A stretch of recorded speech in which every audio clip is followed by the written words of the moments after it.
Just any reason why we're not ready to roll, Chris, technologically? Nope, I'm setting the YouTube link up right now. Okay, all right, so I'll give you 1 minute to set that up. All right. Okay, it looks like we're ready to roll. All right, we're going to call this meeting to order.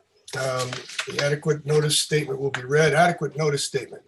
Adequate notice of this meeting has been provided by the board in preparation of the 2020 annual meeting notice, which sets forth the date, time, and place of this meeting, and by properly posting such notice and forwarding the notice to those designated newspapers and persons requesting meeting notices.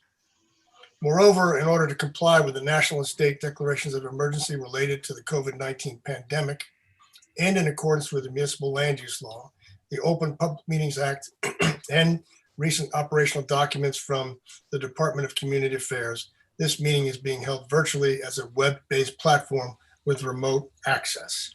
Now, for people who are looking behind me is the American flag, the city of Summit there, so that's what we'll be using. And let's go to our Pledge of Allegiance. I pledge allegiance to the flag of the of United the United States States of of America, and to the to republic the for republic, which it stands, which stands one nation, one one nation, nation, under God, under God, indivisible. indivisible, with liberty and justice. and justice for all. All right. Mr. Board Secretary, would you call the roll, please? Sure. Chairman Anderson, Present. Vice Chairman Brinkerhoff, He was here. He's on mute. Sorry, present. okay, Councilmember Little, Here. Ms. Balsan Alvarez, Here. Mr. Drummond is excused, Ms. McNeil, Here. Mr. Delory, Here. Mr. Zucker, Here. Mr. Perella, Here. Mr. Fiore,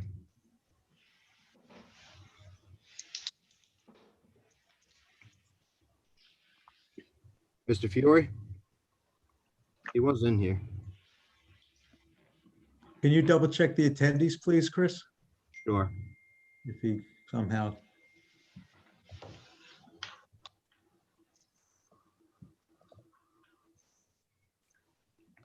I do not see him.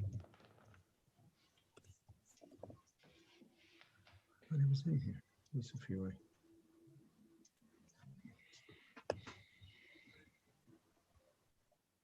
I thought I did see him. Did you see him previously, Chris? Yeah, I did see him previously. Okay, hopefully we can get him back shortly so he doesn't miss anything. If he does miss anything, he'll have to watch the tape or listen to it. Okay, I'll keep looking for him in the meantime. And lastly, Mr. Formicelli. Here. Okay, and for the record, Steve Warner's here. He's our board attorney, and Chris Dorr and Joe Burgess are also present. Thank you. We have a quorum. Prior to beginning the meeting and the hearing on the Primrose School Franchising Company, our board attorney, Steve Warner, would like to give us a brief introduction. Sure. Thank you, Mr. Chairman. Appreciate the opportunity. I know we have a lot of the public and there's a great interest in this application. Excuse me. Sorry. I just want to let Christopher know that Mr. Fiore said he can see you, but he can't get in. All right. Well, his name isn't under Fiore, so I'm going to try and find him. While you're doing that, if I may, Mr. Chairman. Sure, please go ahead. Okay, a couple of housekeeping items for the benefit of the board, the applicants, and the members of the public. First of all, this is a special meeting. It was properly noticed as such under the Open Public Meetings Act, and it was published, and I saw proof of publication in the Star Ledger and the Union County Local Source, correct, Chris? Yes, that's correct. Thank you. I also just wanted to put on the record that we did receive from the applicant's attorney an extension of this board's time to act through the end of the month of November if necessary. So I just wanted that reflected on the record. Also, as Mr. Delory stated earlier, but I want to make sure it's on the record when everyone is here, now that we have commenced the public meeting. It's my understanding we've increased the capacity for these meetings to 500 on our web-based platform, our Zoom account. And it looks as if we have more than enough capacity this evening, which I'm sure everyone appreciates. And we are also in the webinar mode. As was previously mentioned, this is the preferred and recommended mode for conducting meetings on web-based platforms because it most resembles an in-person meeting whereby individuals, members of the public, one at a time, can ask their questions and make their public comments at the appropriate time under oath, just as if we were in person in the municipal building. Also just a reminder to everyone what the procedure is, which is dictated by the law that governs this board and how it must act. And that is that the applicant will make their presentation, continue the presentation. After, there is some discretion, but after each witness, my understanding is the chairman will afford the board, then the board professionals, then all the members of the public who wish to question that particular witness, an opportunity to question that witness on that witness's testimony. And then that process will repeat for each of the witnesses of the applicant. The board will ask questions, board professionals will ask questions, the members of the public will ask questions, all on the heels of that witness's testimony. When the applicant finishes all its witnesses and evidence and rests on its direct case, as we lawyers say, then members of the public have an opportunity to make comment under oath because it's sworn, it has to be sworn testimony. That's what the municipal land use law governs us to do, and the case law. And also members of the public can have experts testify, should you so desire. You can have attorneys represent you, should you so desire. And that's whether members of the public are supporting or objecting or opposing the application. And all members of the public will be given an opportunity to comment, present all witnesses, present all exhibits, documentary evidence, what have you.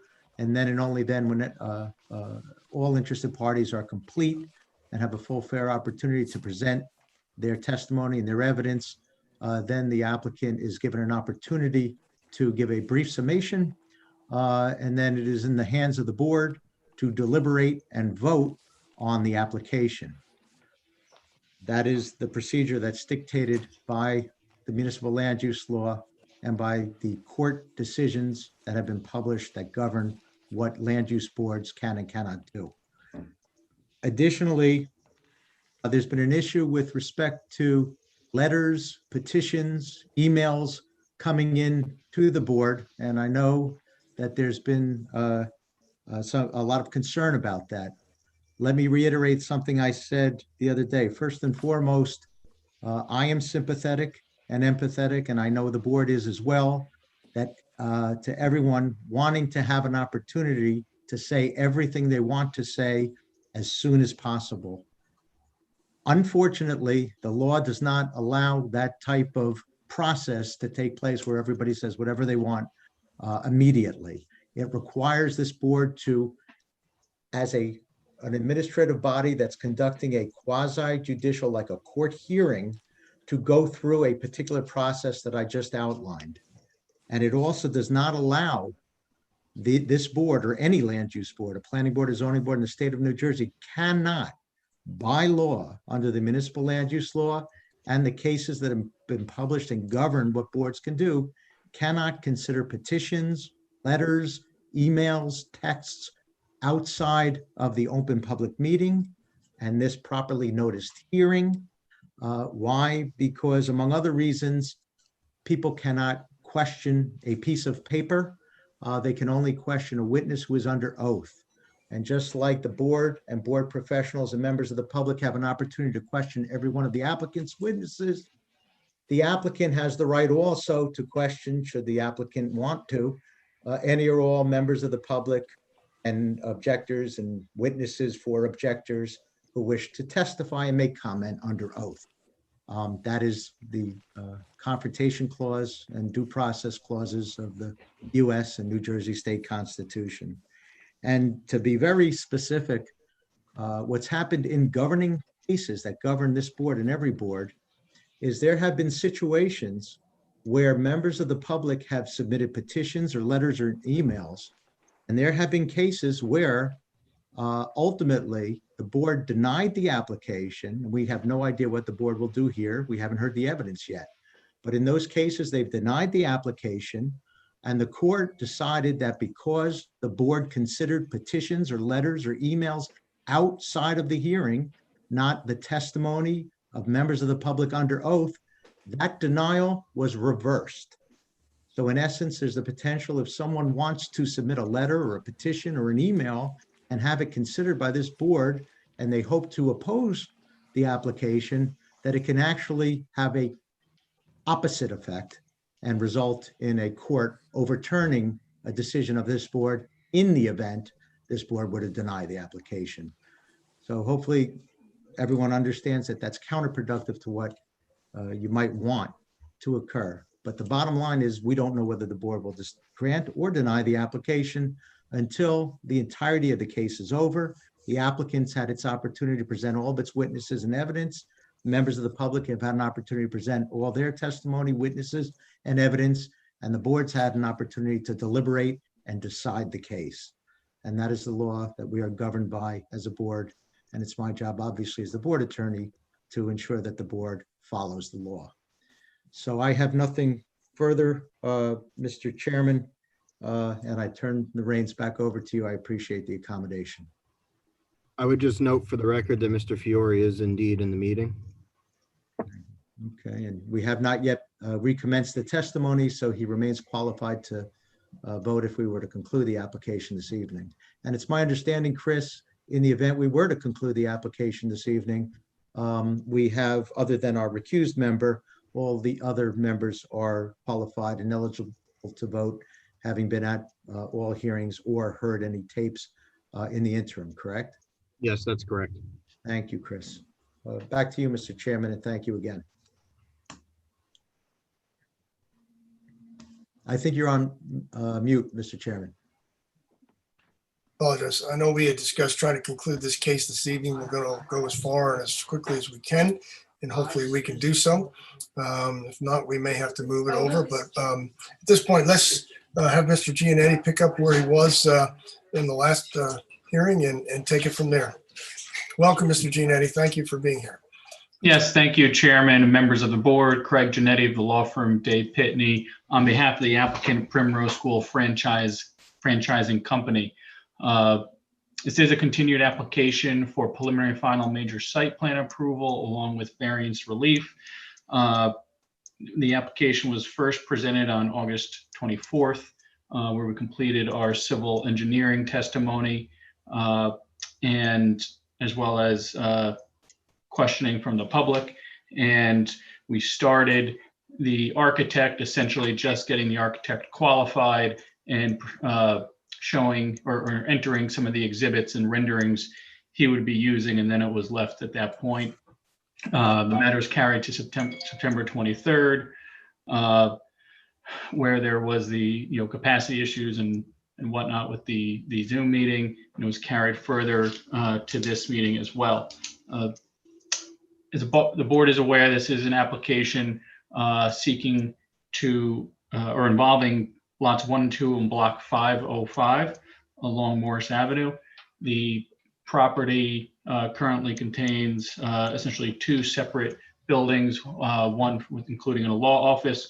And what we're proposing to do is demolish one of the buildings and essentially do an addition so as to make it one building, which would be used for a child care center, or approximately 15,000 square foot child care center, with the remaining space, approximately 6,100 square feet, to be used for office. You'll hear testimony hopefully this evening at some point that some of that office space though will be used in connection with the child care center. The child care center, the property is located in the B zone where child care centers are permitted use. And as the board is well aware too, or I'm sure they're aware, childcare centers are an inherently beneficial use under the municipal land use law, and all the benefits that go along with that. As we mentioned at the last meeting, Primrose School is excited at the opportunity to be in Summit, and they're excited to make this investment in Summit, and particularly this property as a visible area and giving it a facelift, as we kind of talked about and showed at the last meeting. There are certain variances associated with the application, some of which are existing to the site, some of which are new, which were partially addressed by our engineer at the last meeting. And you'll hear more testimony, hopefully this evening, by our architect and planner as to the variances being sought. So at this time, as I indicated, we completed the testimony of Josh Klein, our civil engineer, and we partially began the testimony of our architect, James Gassay. So I'd like to call Mr. Gassay back up to be sworn in and continue his testimony. And if I may, Mr. Chairman, I believe Mr. Gassay was sworn in last time, and he remains under oath. And I also would ask that he confirm that he remains licensed, because the board accepted as an expert in the field of architecture last hearing, that he remains licensed in the state of New Jersey as such before we proceed. I am currently licensed in the state of New Jersey. Thank you. And I back to the chairman to proceed and probably hand it off back to Mr. Giannetti to question his witness. Yes, we accept this as an expert witness, and please continue on, Mr. Giannetti. Thank you. Sure. And Mr. Gassay, we qualified you as an expert in the field of architecture at the last meeting. And further, just as a reminder, if you just give the board, your experience, not only in architecture, but particularly design of childcare centers. I've worked with childcare clients for about 12 years, in particular with Primrose for about 5 years. So have worked pretty extensively in childcare and have done numerous other locations in New Jersey as well.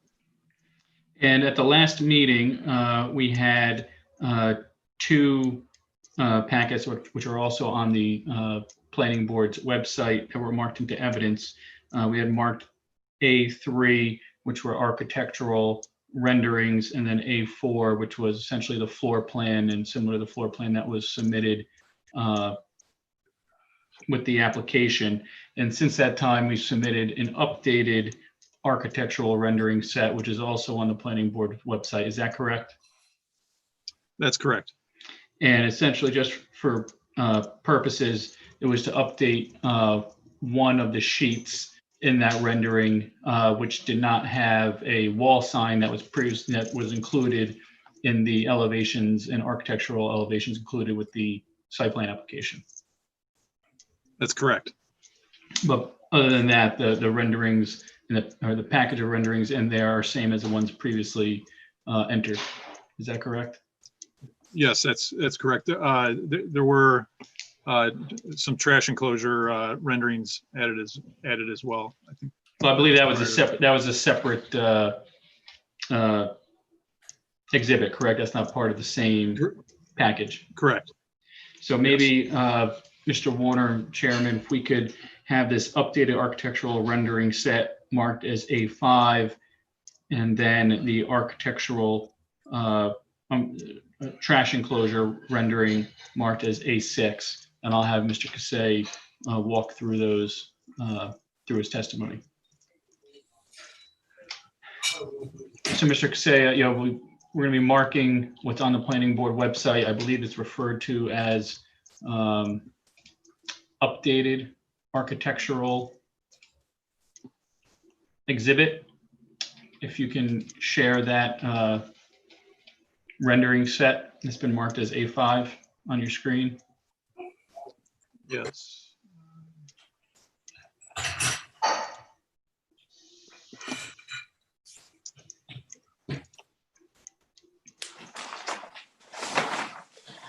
There's multiple sheets it's all of the sheets from the original exhibit, but the only sheet that's changed is RE-2.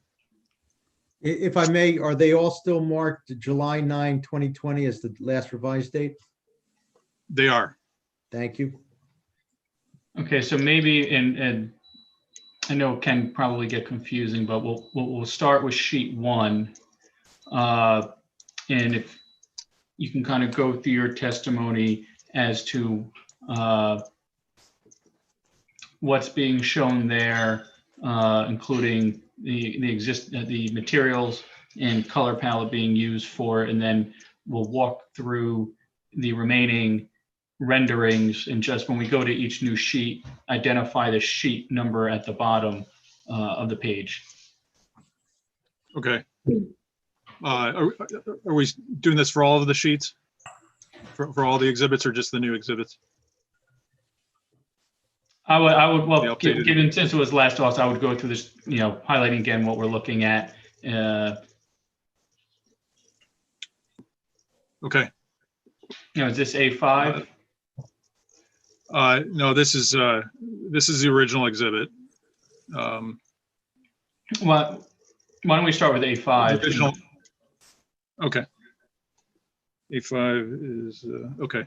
All right. With A5, it's A4.0 is the north and west elevations that did not change from the original exhibit. Then sheet A4.1 is the south and east exterior elevations in color. That did not change. Then it's perspective renderings RE1, view from Morris Road looking southeast. That did not change. Then it's RE2, which is a perspective rendering view from Morris Road looking southwest. That was the only updated sheet of this. Can you just identify what the update was? There's a wall sign located above the existing door in the north, on the north elevation at the east end of the north elevation.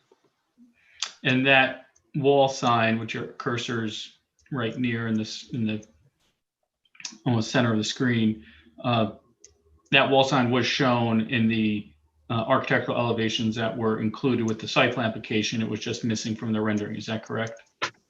That's correct. Okay. Next sheet. And it's RE3, which is a perspective rendering view from Webster Road looking northeast. That did not change from the original exhibit. RE4, a perspective rendering view from parking lot, from the parking lot looking north. That sheet did not change. And then PE1 is photographs of the proposed playground equipment. That did not change either. Okay, so maybe using these exhibits and starting all the way up with A4. I think it's A4 sheet A4.0. If you can just kind of walk through the architectural elements of the building, as well as the materials being used in color palette. Sure. So we have the existing two-story building, and there's an existing one-story building. We're demolishing the one-story building and replacing it with a one-story addition that connects to the two-story existing building and has the same finished floor level as the two-story building, so that entire level is on the same floor. So on the north elevation, to the west of the two-story building shows the addition. There's a gable feature at the corner of Webster and Morris. There's a series of storefront windows, 4 storefront windows going along the north elevation, and the elevation is comprised of a a ground-faced CMU at the base, a brick veneer in the middle, and then exterior insulated finish system at the top. There's some standing seam metal roofing, metal roof canopies that are over the existing first-story windows of the existing two-story building. And there's also a standing seam metal canopy at the corner gable feature over the windows. There's signage within the gable of the at the corner of Morrison and Webster, and there's also a wall sign 5 foot in diameter at the other end of the north elevation. Moving along to the west elevation, that shows again the corner gable element that you saw in the upper elevation, and then going down south along that elevation. There's a covered walkway with an asphalt shingle roof. There's some 6 foot high aluminum vertical picket fencing that goes along that walkway and continues along the playground, which is shown to the south of the building. And you can see in the kind of in the background, there's some of the proposed canopies that go over some of the play equipment, which I'll get into later. This sheet also shows the proposed monument sign at our entry drive, as well as a detail of the built-in sign at the gable feature with the brick detailing around the sign. I'll move on to the A4.1. The south elevation is. That sheet A4.1. Yes. The south elevation is, this is from the back of the building opposite Morris Avenue. This is where the primary entrance into the space will be. So you can see the existing two-story building in the background. In front of it, we are putting in a new accessible ramp and stairs that have flat canopy roof to protect the entrance, which is in the side of this of the addition.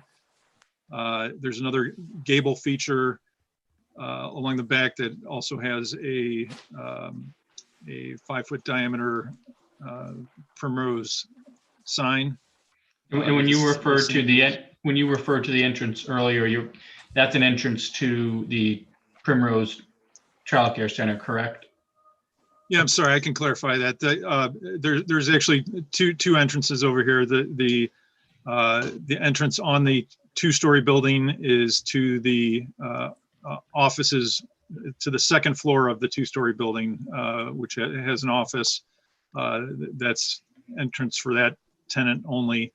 The Primrose entrance is, you can't see in this elevation. I'll show it on the, you can see it on the east elevation, but it's in the side and is for Primrose only access, and is a secured point where any visitors have to check in, and is the only access in to the building for the entire first floor. You can also see the playground in the foreground here, the canopies and the aluminum vertical picket fencing, and the asphalt roof covered walkway extends from what you saw in the west elevation. It's continued along the back of the elevation where there are some classroom doors that exit into, or that have access to the playground.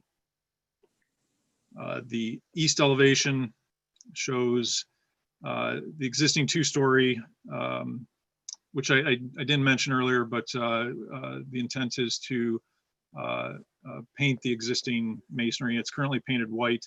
We're proposing to paint it in a neutral color that is consistent with the other materials that we'll be adding on the addition. There is a Primrose School of Summit sign we're proposing at the north end of the east elevation. That's in the existing location. There's a law offices signage there currently. And then to the south of the building, you can see the addition with the gable roof in the background, and the entry to Primrose under this flat canopy, and up the stairs and ramp for access to Primrose. You can also see from this elevation the location of the monument sign at the entry driveway.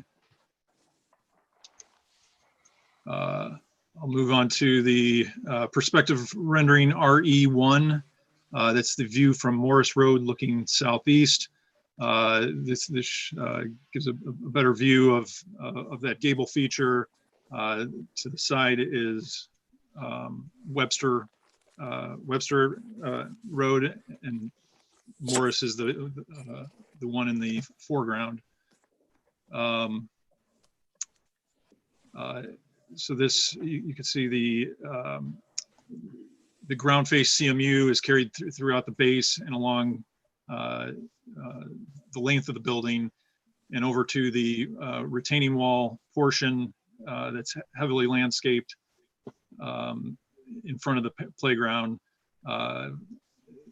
And the retaining wall is actually tiered. This was brought up in the civil engineer's testimony, but there's a lower portion of the retaining wall that contains landscaped area and then goes back to another retaining wall where the fence is.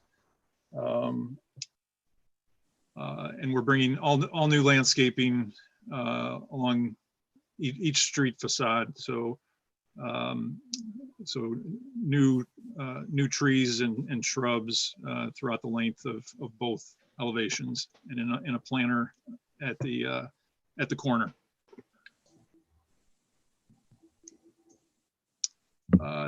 Moving on to RE2, perspective view from Morris Road looking southwest. This shows the location of the monument sign. Due to the close proximity of the building to the road and limited ability for visibility for parents or visitors to be able to identify this building, we wanted a monument sign that was perpendicular to the direction of traffic, so you could see it from both directions. And as I mentioned earlier, the Primrose School Summit individual letters are in the same location and approximately the same kind of signage that is existing for a law firm. We also have a 5-foot internally illuminated sign on the north elevation as another identifier to make it clear where our entrance drive is located.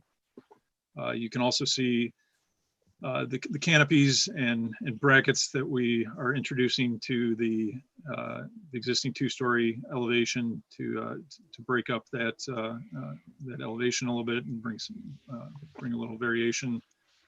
Again, you can see the landscaping. Moving on to RE3, that is a perspective view from Webster Road looking northeast. So this is a good view of the proposed playground. You can see the tiered retaining wall with the 6-foot aluminum vertical picket fence. The canopies provide shade at the play equipment. We don't have the play equipment modeled in this, but I'll have some photos of that I can reference.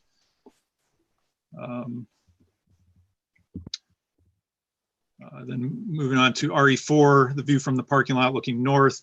This is the primary entrance. So the parking lot where all parents will be and visitors will be coming from is in the foreground. There's a covered walkway up to the Primrose entrance and also to the second floor tenant entrance. There's an accessible ramp off to the side. There is one currently existing, but this is a little bit nicer with an aluminum vertical picket railing. And you can see the raised gable. This is and I'll reference a plan later, but this is a small indoor play area that they'll use if there's inclement weather. And then sheet PE1 shows the proposed play equipment.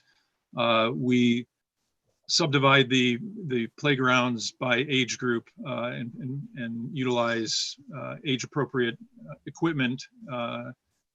So that's our playground, and I'll show that in a second. Our playground's split up into 3 distinct areas with internal fencing that is 4 foot high to separate the age groups. On the infant playground, there's a canopy with a 3-panel unit with activities for the children. That's the only piece of equipment on that playground. There's the early preschool playground, which has a canopy with a low piece of equipment. There's also what's called a tot tree and some swings. And then the preschool playground has one unit, this fire truck, which is Primrose's kind of signature piece of equipment that they use on all of their playgrounds, which also has a canopy overhead.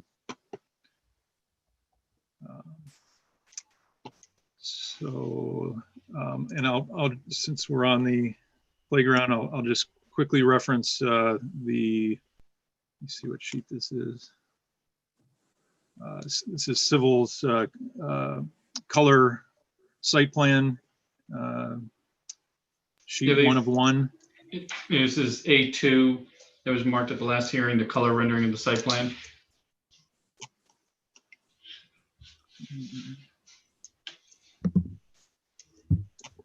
So you can see how these playgrounds are separated. Up near the building is the infant playground with the shade canopy and play panel. Then there's a 4-foot fence that isolates that from the other 2 playgrounds. The early preschool playground is to the bottom left, which is the southwest corner of the playground, which consists of swings, the tot tree, and then the play structure that's underneath the canopy. The dash lines shown around here are just fall zone indications. The equipment is on the inside. And then the last playground is the preschool playground with the fire truck and canopy.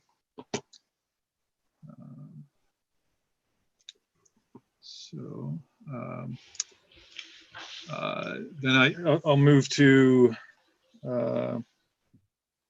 the additional renderings for the trash enclosure. This is Exhibit A6.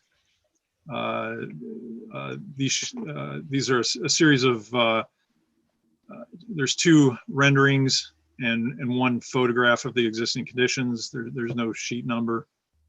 But the photograph shows the existing conditions. There's a fence that's in disrepair, and it's less than 4 feet high and fallen apart in various spots and leaning and just not in good shape. So what we're proposing to do is put a new 6-foot high fence, a taller fence for the length of that. For the length of the parking lot, and then the trash enclosure will be within that. The trash enclosure has 6-foot high ground face CMU walls that will match the proposed building at the base with the retaining wall and the base of the building wall. So you can see that fence and it's a nicer enclosure that'll be durable and require little maintenance with the gates facing the parking lot. The fence is a wood board-on-board fence. The other rendering is just another closer view, just showing what's intended. There's landscaping along the fence. There's some taller landscaping proposed in the area of the trash enclosure to provide a little additional screening. And Jim, maybe we can go back to whichever exhibit you want to use with respect to the floor plan and just give a little context of what's going to be going on inside the school with respect to classrooms, age groups, staffing ratios, licensing requirements, things of that nature. Yep. Okay. So this plan is North is up on the page. So Morris Road is running along the top of the screen. If you could just Oh, I'm identify sorry. what this plan is. Yeah, this is part of this? sheet FP 1.0, the first floor plan. It was part of the plan set that was submitted with the application. Yes. Yep, and therefore need not be marked as an exhibit, just to confirm date July 9, 2020 for both? Yep. Thank you. Correct. There's a first floor plan, and then there's a second floor plan, sheet FP 1.1. So the at the top of the page, there's an existing conditions plan to give you an idea of what was there. The two buildings were separated. The 2-story is on the right. The existing 1-story is on the left. The existing conditions are that the finished floor levels are approximately 7 feet, give or take, different in height. So there's not great connectivity between the buildings. There is a kind of an addition building that connects the two with a series of stairs and ramps to get down to that level. It's a narrow corridor, and at the bottom of the ramp, there's a small office area at the lower level. So what we're proposing to do is to bring the addition up to the same finished floor level as the first floor of the 2-story building. The thicker wall along the middle indicates the current existing exterior wall for the 2-story building. So everything to the right of this is the 2-story building. Everything to the left is the addition. And we're also extending out to the south with an indoor playground and our entry. So I'll just start from coming from the parking lot. The covered canopies are in the southeast corner of the building, and there's an entrance into a vestibule, which is secured access. You have to have a keypad entry to gain access, and then the access for the second floor tenant is over to the right. It just goes into a stair, and it's an existing open stair that goes up to the second floor. So it's set up along a primary corridor, which goes from younger age groups up to older sequentially. And those age groups go from birth up to 4-year-old children. So that's And they're separated by age group, which it's consistent with the state child care licensing guidelines with the proper ratios for staff to children and the proper separation based on age group. So there's 13 classrooms involving those age groups. There's a warming pantry. There's no cooking involved. It's all pre-prepared meals, and then various accessory uses: staff room, a laundry room, resource room, and offices. I'm sorry, I said 13 classrooms. It's 14 classrooms. And there's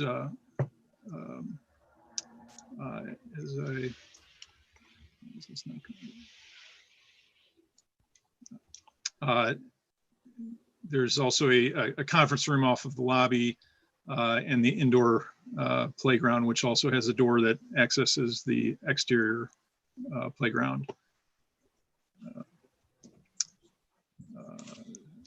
Then going up to the second floor, there's no work proposed on the second floor. It's currently office space.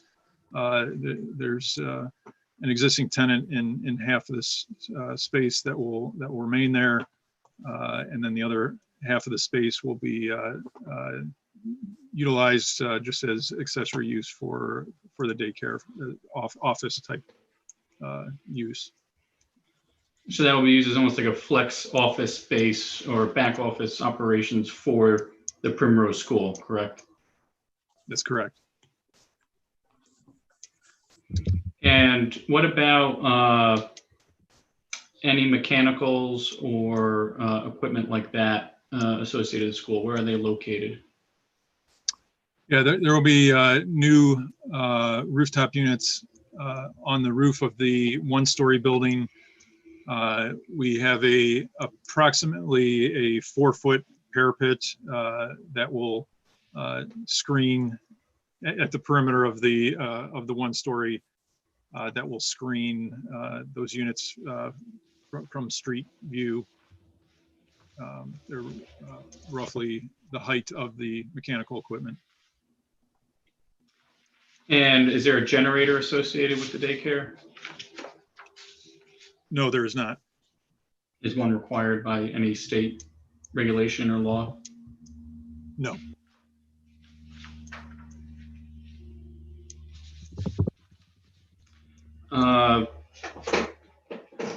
And there were a series of review letters that were submitted to the board, and I believe we addressed a number of the comments through the engineering testimony and some through your direct testimony.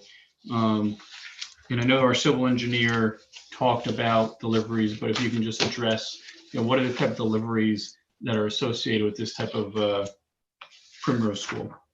I'm sorry, if I can interrupt for a minute, Mr. Chairman. Mr. Giannetti, if you're going to refer to a specific report at any point, if you can identify the report and the particular comment. If not, so be it. Well, I guess we can, I guess your discretion when we go through the review letters that maybe had some architectural comments. I can go through each one and highlight it and whether he's already addressed it or asked him to comment. Yeah, I think I would defer the delivery stuff to Civil had already went through that, and Matt Taylor may be able to give a better explanation of that. Sure. So I'm going to draw your attention to the August 18th, 2020 zoning officer review letter from Krista Anderson to the board. There were a number of comments in there, though some related to engineering, which was previously addressed by our civil engineer. On page, well, it's not numbered, but the second page, there's a section architectural plans / walls and fences. And one of the questions was providing the exact existing floor level of the building at 4900 or 490 Morris Avenue.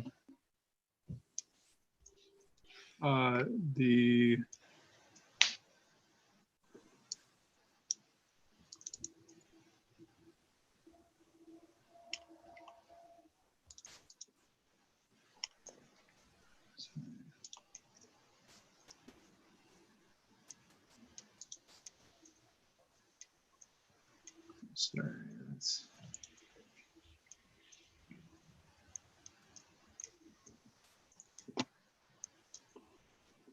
I have to refer to the civil. I apologize.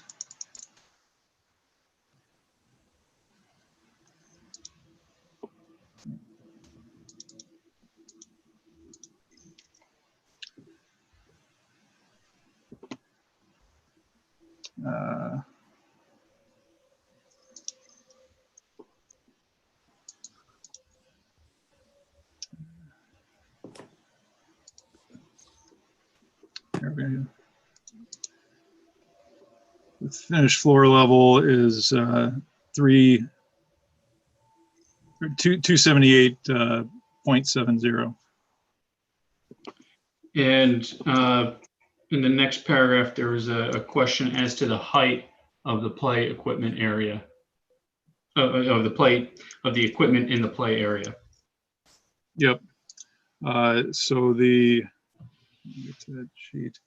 The fire truck canopy is 17'4" to the peak of the canopy. It's 12'3" to the bottom of the canopy, and the equipment is 8'3" high. The swing on the EP playground is 8 foot to the top. The EP canopy, the top of the peak of the canopy is at 12'5". The bottom is at 9 foot, and the equipment is 4'6" high. The infant canopy is 10'5" to the top of the canopy, and the equipment is 4'11" high. Mr. Chairman, if I could interrupt, Mr. Giannetti, there's a statement with respect to variances being required in that paragraph. Do you stipulate that those variances are required?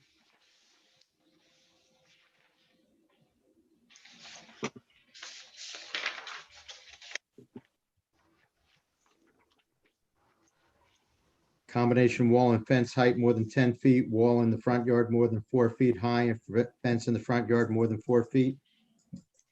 Yeah, I believe that is in part associated with the tiered wall that was testified to as our civil engineer at the last meeting. So you concur that that variance relief is required, correct? Yes, our planner will go through all the variances identified in the reports. Thank you.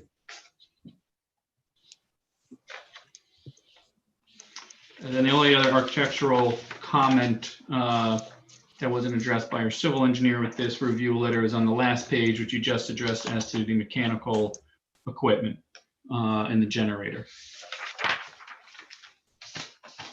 The planner's review letter will be addressed by our planner during planning testimony.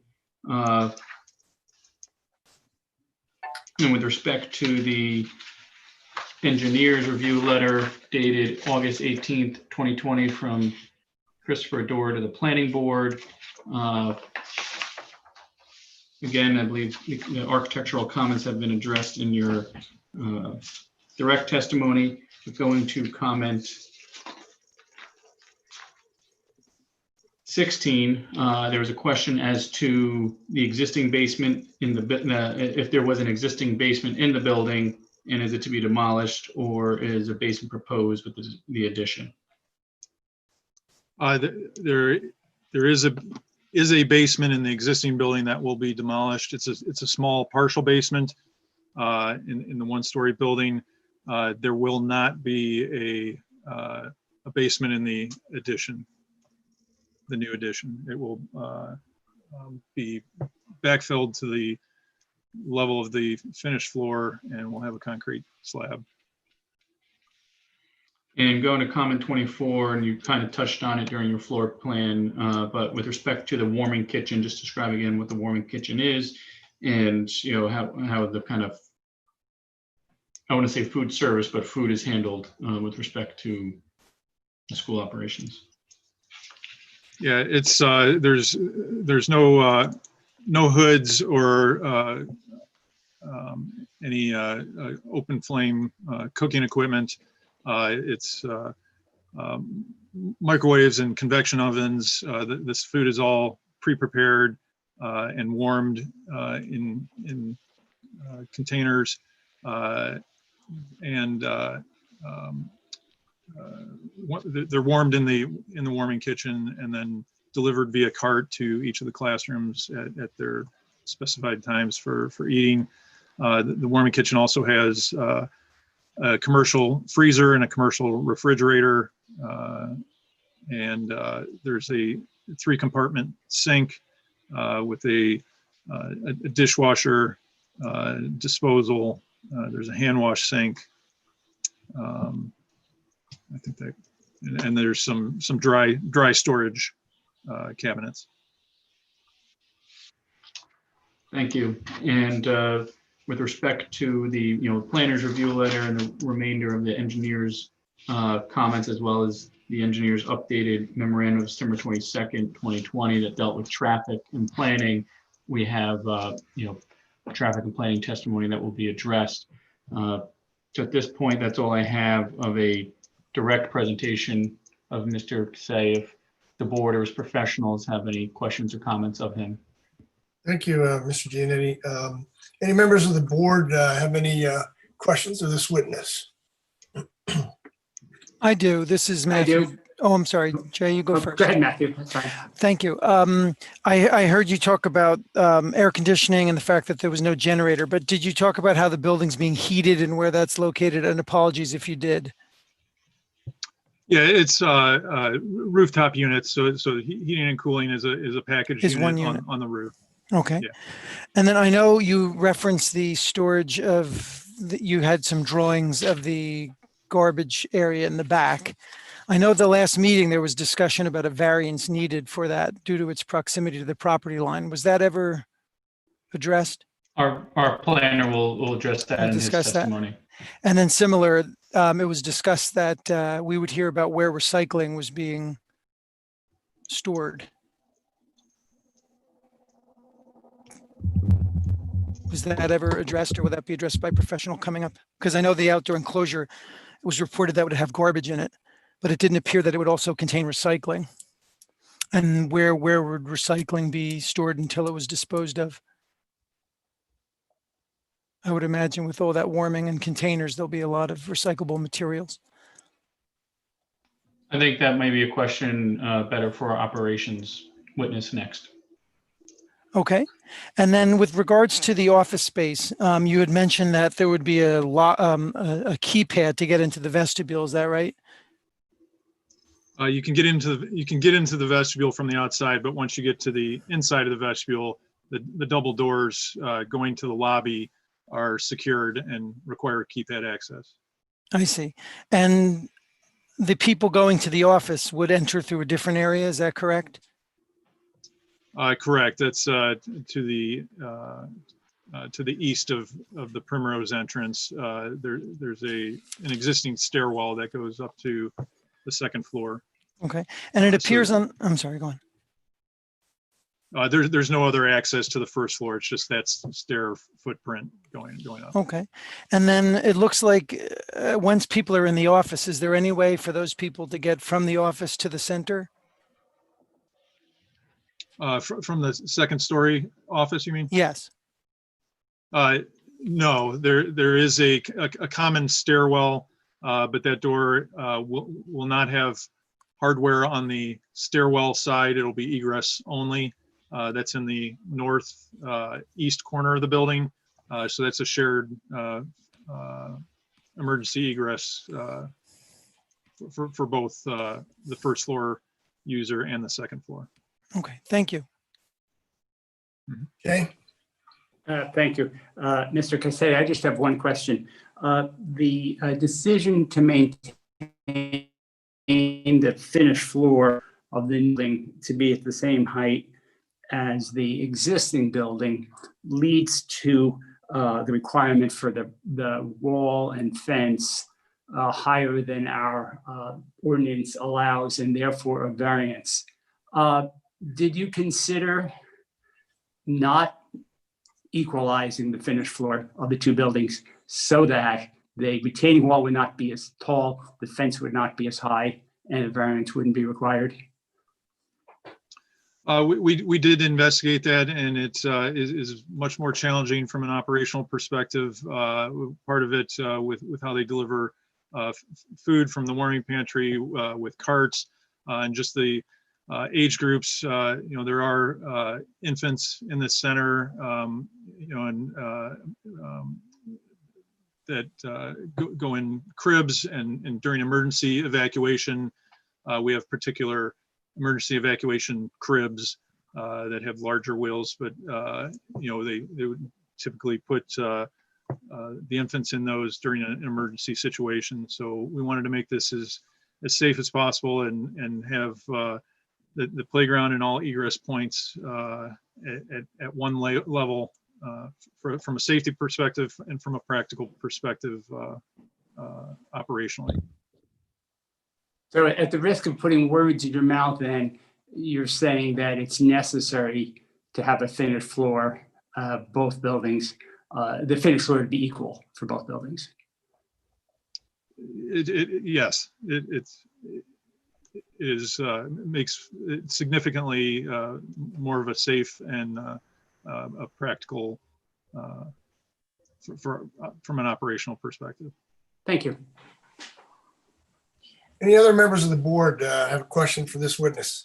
I do. Ms. Paulson Alvarez. Hi. Could we go back to sheet A 4.1? I think that's exhibit A5. I don't remember the exhibit name. Yeah.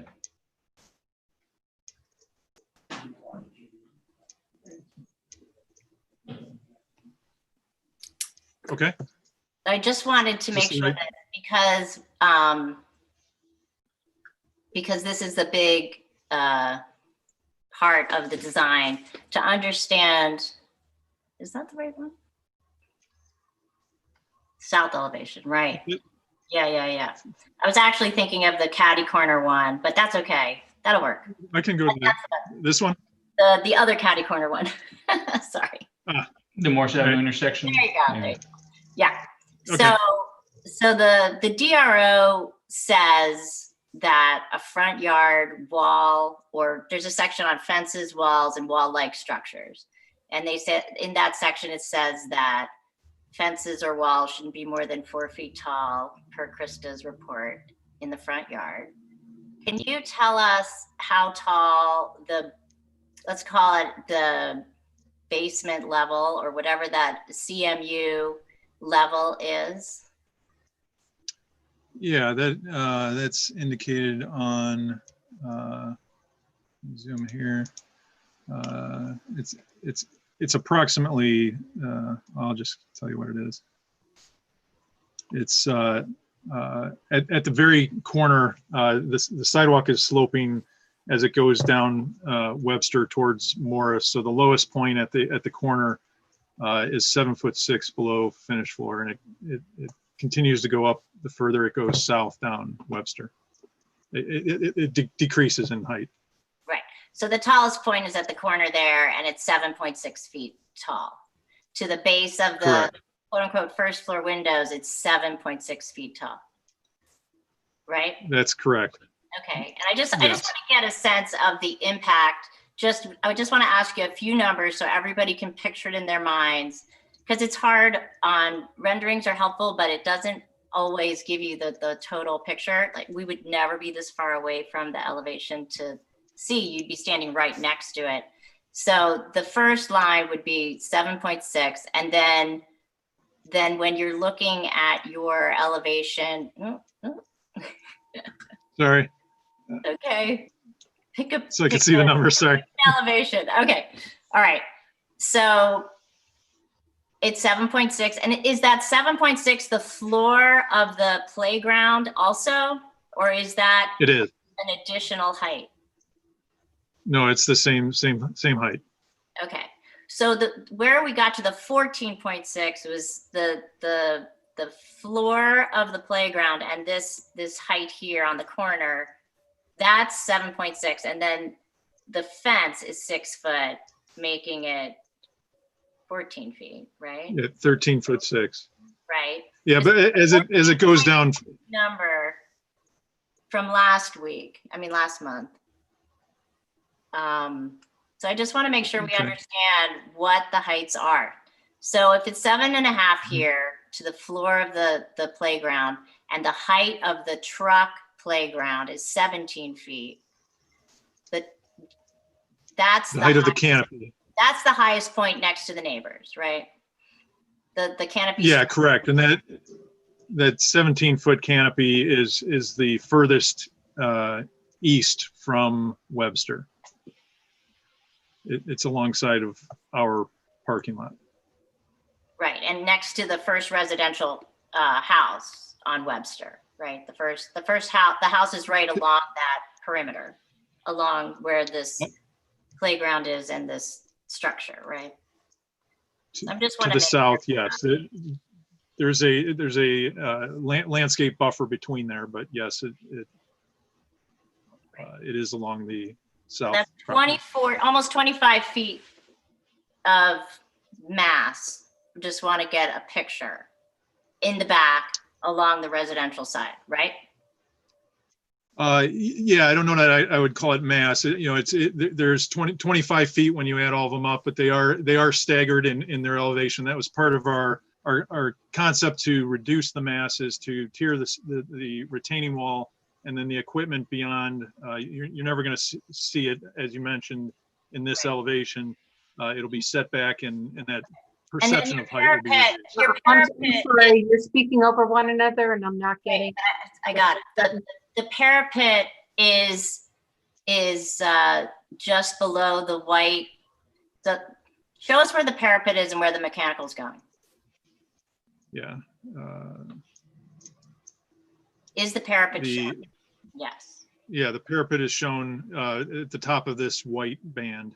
And that parapet is how many feet tall? I have to look at this other one. That is at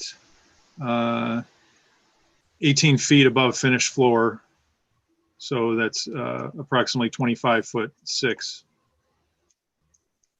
above the grade. sidewalk. 25 feet from grade. Correct. Right. And just the parapet itself, how much room do you have for mechanical? Is it 3 feet tall or is it 4 feet tall or what? It's I don't have the exact numbers, but it's approximately 42 to 48 inches high. And how tall is your mechanical? You said it would cover it, but sometimes mechanical is a lot bigger than that. And this is a pretty big footprint you have. Yeah, we use smaller units because of the different age classrooms and how they're utilized. And sometimes a classroom may be out on the playground, others may not be fully occupied. So we use more quantity of units, but smaller size units. So they're typically not, they're in the 5-ton range, which is generally a pretty small unit, but that's our intent is to keep And that. so to the peak, this actually has to, if this is 24, this has to be more like 28. And then your peak is probably like what, 45 feet tall? I'm just saying, this is a 1-story structure that is actually how tall? The gable height is 25'9" above finished floor. So that's approximately 33'3" to the ridge of the gable. And part of what we're doing is, this is connected to the 2-story building. So it's, it shares the finished floor, but it's in proportion to the mass and the size of the 2-story building that it's attaching to. So Well, I could go through several sections of the GRO that point out a lot of things that aren't in keeping with what we just tried to achieve by rewriting the GRO and the master plan. And to Jay's point, everything or a lot of issues would be resolved if you were ingenious enough to figure out an interior ramp between your two spaces. Maybe a slide and a ramp, which would be a lot of fun for the kids. But I know that could be doable. It's maybe not as convenient or the first thought that you would come to, but because of the experience at street level with this, what you call a 1-story, but it's really a 2-story structure, but the first story is all masonry. It's just causing you a lot of problems, I think, with regard to the way our DRO is now written. So I'm done. Thank you. Any other questions from the board members? Yes, I have a question, Mr. Chairman. Yeah, Mr. Trudeau. To follow up on Jay's question, and you mentioned the safety, and Jennifer just mentioned it. Is it a code requirement that you make these the same level? It is not. Okay, so it's not, and in theory, you could entertain what Jennifer just asked in terms of ramping this and then lowering this structure, because the gables and the building look almost as tall as the second-story building.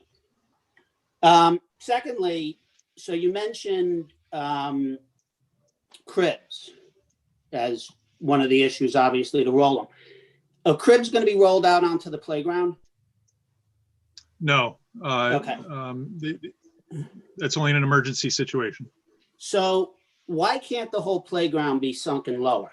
Why does that have to be so high? Because the top of the canopy of the play set is now 14 feet, and the fence behind them, regardless of the buffer, is 6 feet. So that structure, that canopy and the whole entire play set is 8 feet, well, the canopy, but the play set, the play area is above the 6-foot fence.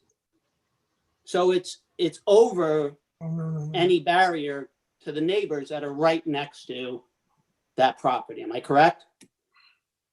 That's correct. Okay. I don't have any more and, questions. It's 11 feet taller, roughly, than the fence. 11 feet taller than the fence. The truck feature, yeah. The one that looks like a truck. And the building, though, which is not including the peak, is roughly 28, 30, or whatever that is. Yeah, it's the parapet is at 25 foot 6. Okay, so if the building was approved like this, why can't the play set be lower? Why does it have to be at the same height? Why can't there be steps down to eliminate this height issue? Let me bring up the plan. So there's, as I mentioned, connectivity to the existing 2-story space. So, you need to make it an accessible ramp.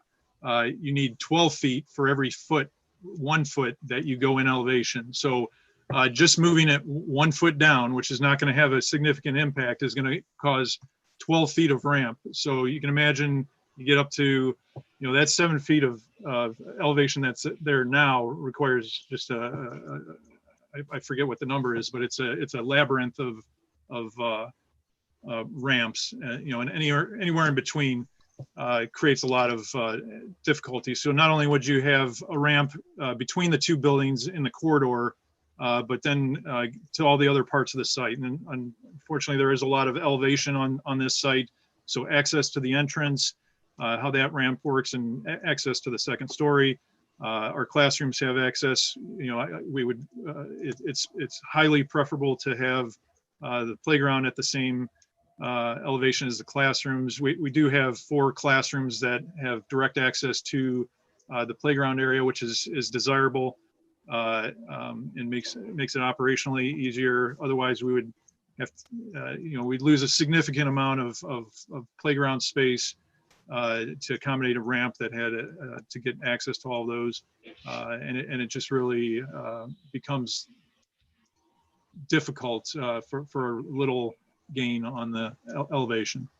So was there any consideration to demolishing the whole site and rebuilding?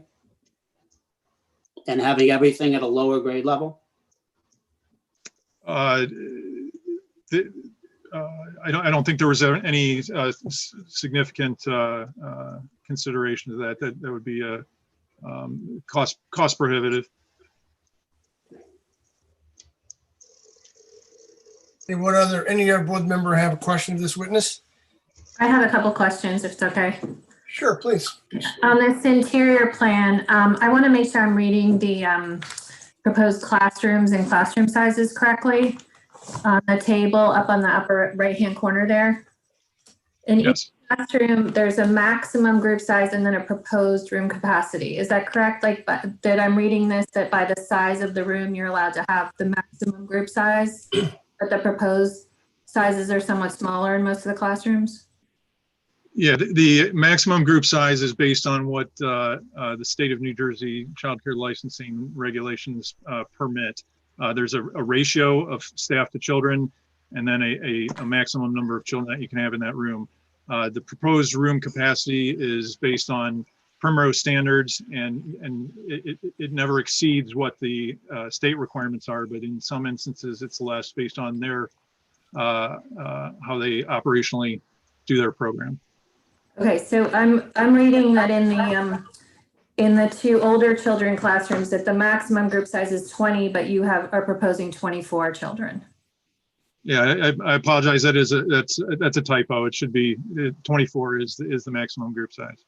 Okay, and then my understanding is if we approve this, even though Primrose standards are different, you would be permitted to increase the capacity and go up to those larger numbers. There would be nothing stopping you.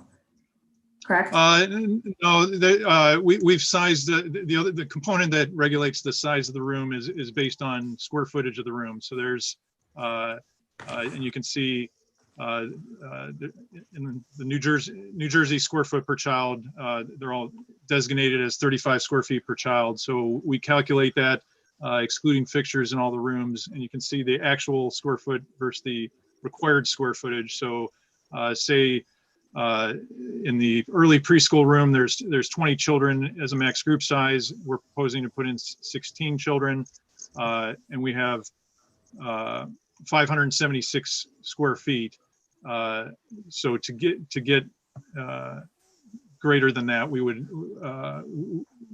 need more room. So and it would require state licensing to come out and inspect it, but we don't have the square footage for it. Okay, so where are you getting these maximum group sizes from then? I thought they were based on the square footage of the room. No, I'm saying the maximum group size is 20 for any daycare that wants to do a classroom, for example, at 2.5 years old. That maximum group size is 20. So if you wanted 20, you would have to have 700 square feet to accommodate the 20. Okay, that makes sense to me. So these are so what the proposed capacities are what's allowed based on the square footage. That's correct. Okay, and the number of staff as well. And then what is the total square footage of the proposed office space? It's the second floor office space. Yes. It's 6,102 square feet. Okay, thank you. Thank you.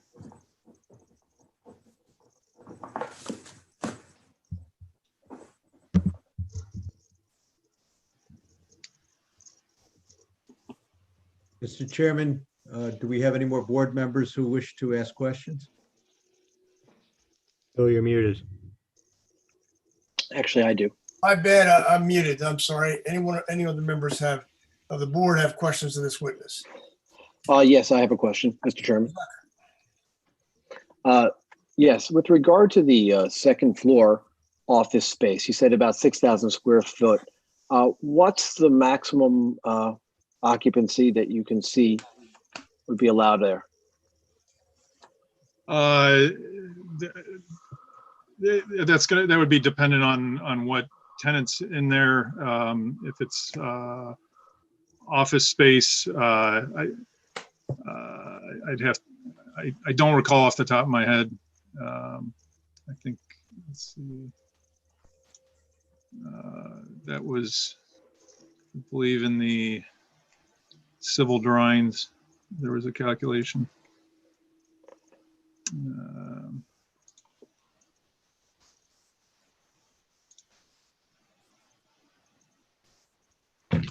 My question, if it can be answered by another expert, it's fine. If someone will answer it tonight, though, I just, and this has to do with the parking question and overall use, and I guess- occupancy, so. And board member Zucker, if you just, if you could repeat the question, just so I understand exactly what you're looking for with respect to the size of the office. What Yes, kind of tenant? Assuming an office tenant, which is what you're suggesting. You said earlier that there's a current tenant that may remain in half of the space and the other space would be possibly reserved for use by the daycare center. But I'm just looking for what the maximum occupancy could be in that space.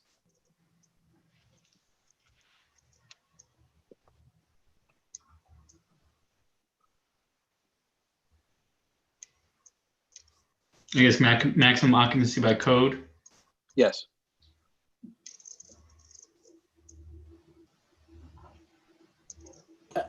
Can I interject, Mr. Giamatti? Does the existing tenant have a lease that they're going to remain into?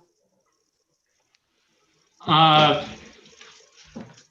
know I'm not handling the transaction, so I do not know that answer. And maybe the next witness may or may not be able to answer it. My understanding is there is a tenant there that has a lease, and whatever rights flow with that lease on the sale would continue, but I'd have to confirm with the next witness. Thank you.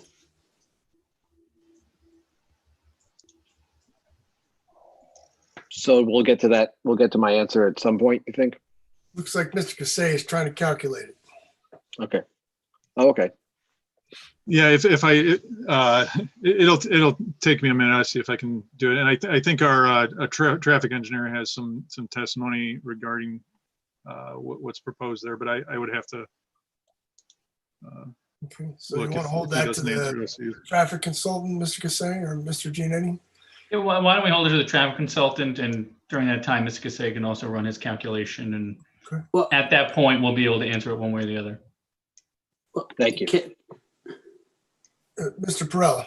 Well, I was just going to say, Mr. Casey, if it's 6,100 feet, and if you just did it based on an occupancy of whatever, 150, 250 square feet per person, you could end up with potentially 40 people there if you did it at 150 a person. Sure. So if you have a particular tenant, yes, if it was 100 square feet per child, per 150 occupant, right. If it was 150, then yes, it could be 40 occupants. So potentially you could have a tenant that could require 40 spaces if you went on 150 square feet per person. Potentially. I mean, there's a lot to look into. You'd have to meet egress requirements, and you get a higher occupancy. There's limitations to that, so it's hard to speculate. It could, there are more intensive occupancies, but there's a lot that goes into that to determine what the feasibility of that. And then, if I may, some of it's self-regulating. If you're going to have that intensive a use and you can't add any more parking, well, then this office doesn't serve that use. Right. That's fair. The 6,100 square feet is a gross number. You've got stair towers, you've got bathrooms, you got a lot of stuff to net out of there. So who knows what the actual net, somebody knows what the net area is, but that's a gross area. Right. Any other questions from any of the board members? We'll get to that question with the traffic consultant. All right, hearing none, let's move on to the board professionals. We have Mr. Burgess as our planner, Mr. Dorr as our engineer, and then of course, Mr. Warner and Mrs. Wolf as attorneys, Ms. Wolf as an attorneys. Mr. Burgess, have any questions for this witness? No, actually, I was pleased to see that the board members obviously read my memo because they had a lot of questions from them. I was also focusing, like Mr. Zucker and one or two of the others, on the issue of occupancy, because it was it would then dovetail into whatever the traffic consultant's going to tell us for the justification for the parking relief. So that information is obviously very critical for that one question. Aside from that one issue, I think all the other issues raised in our report relating to architecture had been asked and answered. Okay. All right, Mr. Burgess, you've trained us well. Mr. Dorr, any questions for this witness? Yeah, I just wanted to confirm what signage will be lit on both the building and I guess also the monument sign. Good question. Yeah, on the north elevation at the east corner on the building wall, that is a 5-foot internally illuminated sign panel, as well as the one at the corner gable, and then along the south elevation within the gable is also illuminated. That sign faces the residential properties, correct? That's correct. Okay. Mr. Kassay, under the first sign that you showed us there on the first elevation that you showed, could you go back to that just for quickly? Which one? The elevation from Morris Avenue. You'd be standing on Morris Avenue and looking, yeah. Right there, yes. Here. So the bottom left-hand corner, that set of doors there is an exit stairs for the stair tower for both floors that people would exit. That's correct. There. Okay, just want to be sure. Yeah, there's no entrance from that point. It's egress only. Sorry. Mr. Dorr, sorry, I may have interrupted you. That's fine. And the monument sign, is that proposed to be lit? Yes. Is that internal or how is it going to be lit? Internal. Okay. And on the rooftop units, we talked about the HVAC equipment. Is there any plans? Well, I guess what I'd like to say is if there is any plans to change the existing building's HVAC, that would also be screened appropriately. The existing units are on this on the 2-story roof, and we're not proposing to change that. Right. Those are to remain in. If there would be any changes, they would have to be screened appropriately. Okay, right. Okay.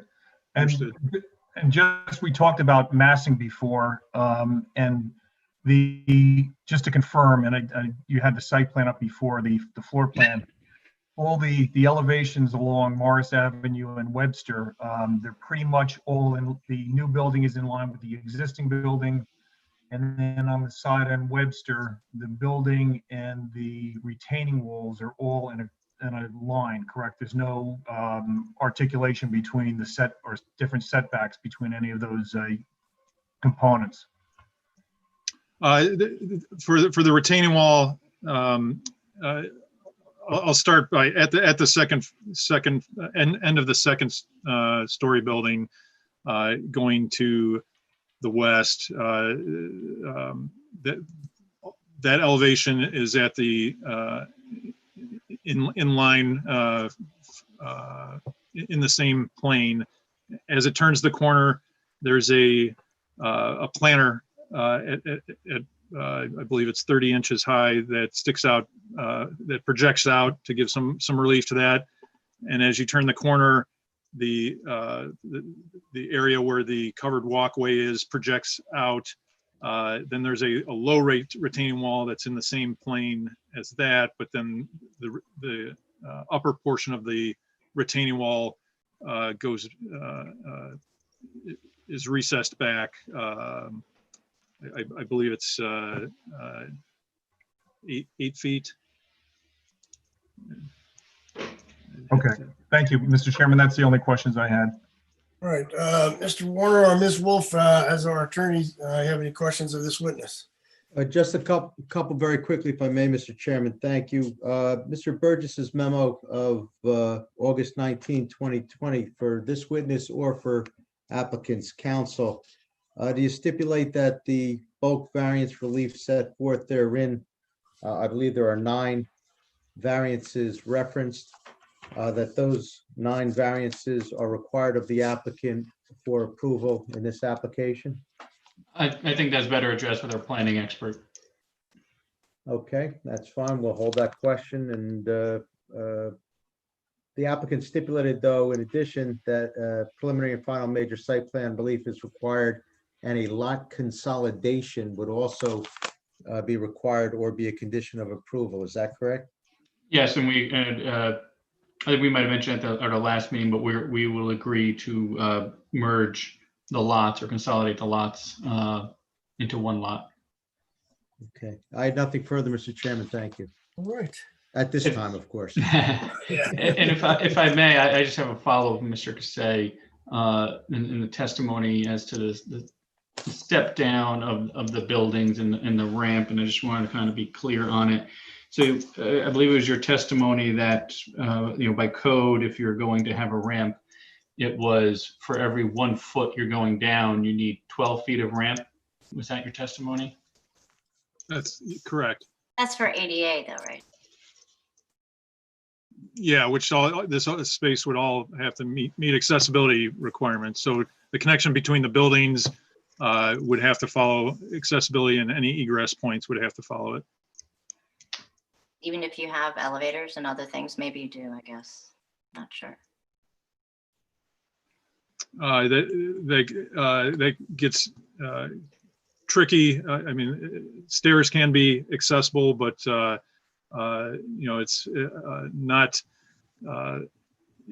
That would have to be limited if you're trying to carry a crib with 3 or 4 infants in it down a series of stairs. That's generally not a good situation. And it was your testimony that, you would have a 12-foot ramp where in the 1 foot of lowering would really not be that drastic of an impact. So if you were going to lower it 2 feet, would that mean the ramp would have to be 24 feet? It would have to be 24 feet. And then the more you go up, then you start getting into needing landings. You have a certain limitation on how far of a continuous ramp you can go. And then, so a landing is going to be 4 or 5 feet. So you're adding additional, so it may be more, it may be 29 feet of actual length, and maybe longer because you need a landing at the top, a landing at the bottom, a landing at the interchange. So the higher you go and the more ramp you have, the more of that adds up. Okay, thank you. That's all that is follow-up. Okay, so now we'll want to open this up to members of the public. And I'd like to say that this question should be directed at this witness based on his testimony. Later, when all the testimony is complete, we'll have the opportunity to provide pros and cons in terms of your thoughts and ideas. But so if you could direct your questions directly to the testimony of this witness, that would be helpful. And then with regard to, because I know we have a number of people who would like to ask questions, if you could help us out, members of the public, if someone just before you ask the same question, if you can avoid it, it'd be appreciated, not repeating it. If you must, then certainly go ahead, but we'd like to see if we could have just one question on one topic by one person, if that's possible. So we have a lot to get to tonight. Mr. Chairman, if I may, before we open it up to members of the public, there is one legal rule that we just need to double check. We mentioned it last time. Yes. If there are any attorneys who are representing any individuals, if you're an attorney, you're representing yourself, that doesn't count. But if you're an attorney and you're representing any other individual members of the public, the law requires that you let us know who you represent and that the attorney is the one who asks the questions, not the client who the attorney represents. Those are legal restrictions on this in all land use boards. But of course, the client still has the right to make public comment under oath when we reach that period of time. So I'm just going to ask that if there are any attorneys, they let us know who they represent, and we can't have a duplication of the client and the attorney asking the questions. That's the only thing I have, Mr. Chairman. Thank you. Thank you. And then Chris Nicola or Matt Delore, who's ever monitoring the number of hands raised, have we given instructions for how one raises their hand in this webinar Zoom format? Yeah, well, I did want to just make the comment that if I do see that there are two people on the phone, can you hear me? Yes, Yes, so there are two people on the phone. Just to remind the people on the phone that in order to raise your hand, you would be dialing *9. That would allow you as a phone call person to raise your hand. And for those that are as attendees, you would have a button that would say raise hand. And then Chris will be calling people in order and then bringing them up to the mic so that they would be seen on the screen. the button for raise hand is at the bottom of the screen, right in the middle of this, right? Okay, so I guess looks like Chris is on the phone, and then maybe Matt, are you going to handle some of the? Yeah, so it looks like our first hand is A. McCormick. So I'm going to elevate this individual to panelist and allow that person to come to the microphone in a sense. Welcome, Right, Mr. and Mr. Chairman, each person must give their name and address. They do not need to be sworn in since they're only asking questions, but you do each need to give your name and address at the front end, please. And I guess, and Mr. Warner, I don't know if there's a policy, I've seen boards handle it differently as to if they're on as video, should the video be on or off? This is questioning if they can put the video on. The preference is to put the video on. For testimony, we will have to have the video on so I could see you raise your right hand, but that's later. You don't have to raise your right hand yet, Mr. McCormick, but thank you. So again, name and address, please. All right. Anjali McCormick, 41 Webster Avenue, Summit. I'm sorry. Okay, thank you. Thank you. And your first name, ma'am, is spelled? Anjali. Thank you. Go ahead, Ms. McCormick. Thank you. I want to thank the planning board for their time and your service. It's certainly appreciated. I'm the resident that lives, my property is adjacent to the Primrose property. So I am very concerned about a lot of the things I'm seeing. And I certainly appreciate Mr. Perella, Ms. Balson, if I got your name right, and Mr. Zucker's questions as they relate to what Mr. Kasay was talking about, specifically with regard to the dumpster, the height of the playground, and the interior ramps between the buildings.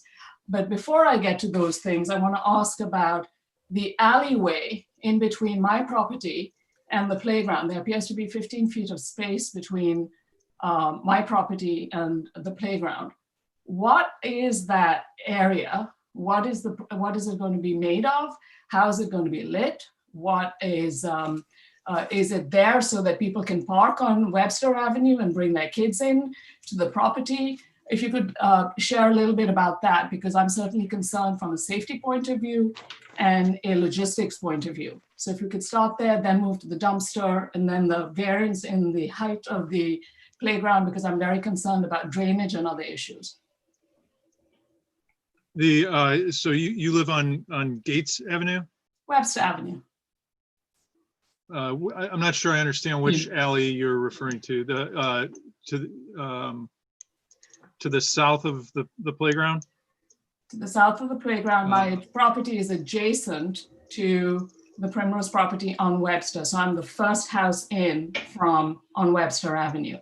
So if I'm looking at the drawings correctly, there's about 15 feet of space between where the fence of the playground is and my the aluminum fence that you're building and my fence.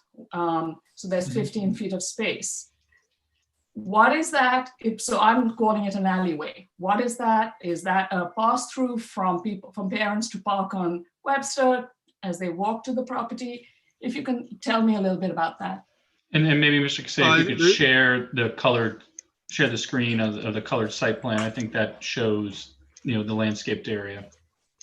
Sure. And our engineer, Josh Klein, is also, he might be an attendee. He's joined and can be put into panel. So I believe this is the area you're referring to between the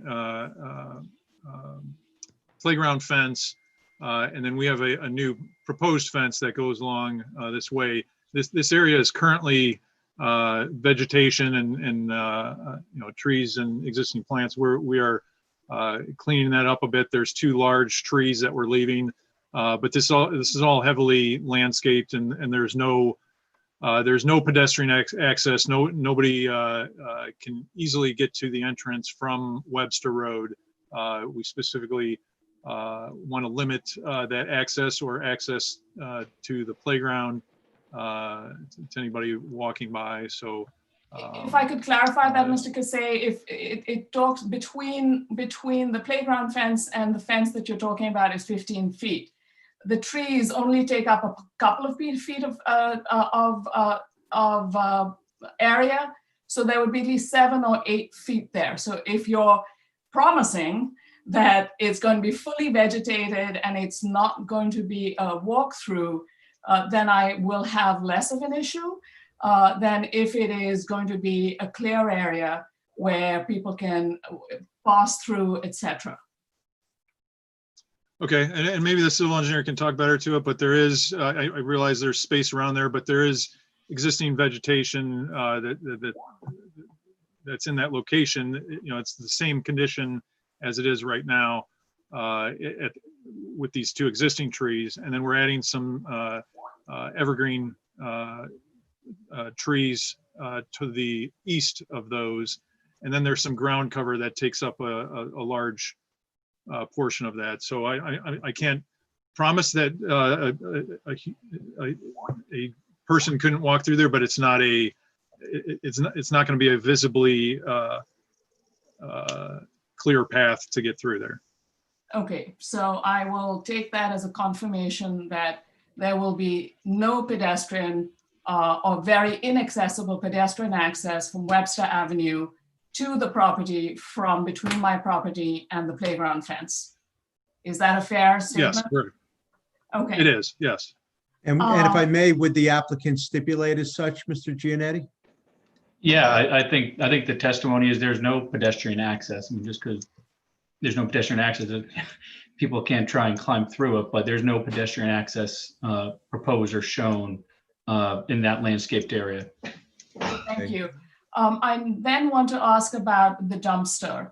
I think one of the planning board members had talked about the volume of food or trash. How often will this dumpster be emptied? At what time of day or night? And what is Primrose going to do to make sure that vermin and other such thing, their pest control managed? It is emptied on a regular basis. I believe Civil gave testimony to that on the first portion. I don't have that handy exactly, the delivery times. I know there was a time set, a range of time given.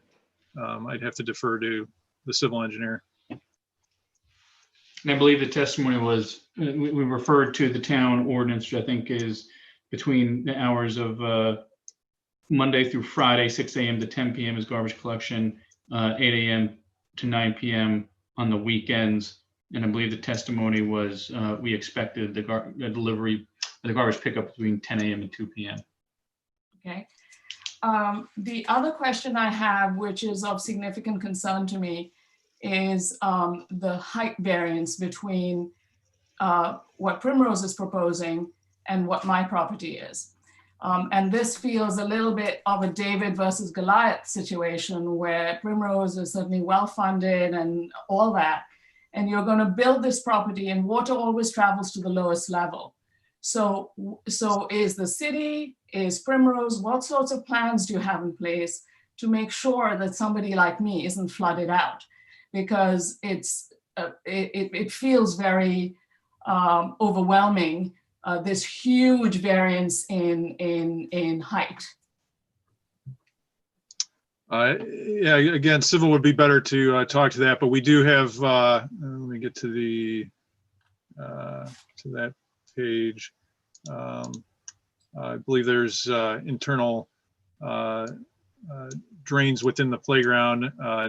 Nothing is directed to go off of our property to your, I don't know why this isn't, let's see. There's no water directed towards your property. It's all collected from the elevated areas and discharge. If you if you're gonna be using it in exhibit, Mr. Kasay, if you can just identify, and it looks like you're referring to the engineering plan set that was submitted with the application right now on the screen. Yeah. Which particular And sheet? you're looking at sheet C5, the drainage and C5. utility plan. Yes. Thank you. For some reason, it's frozen.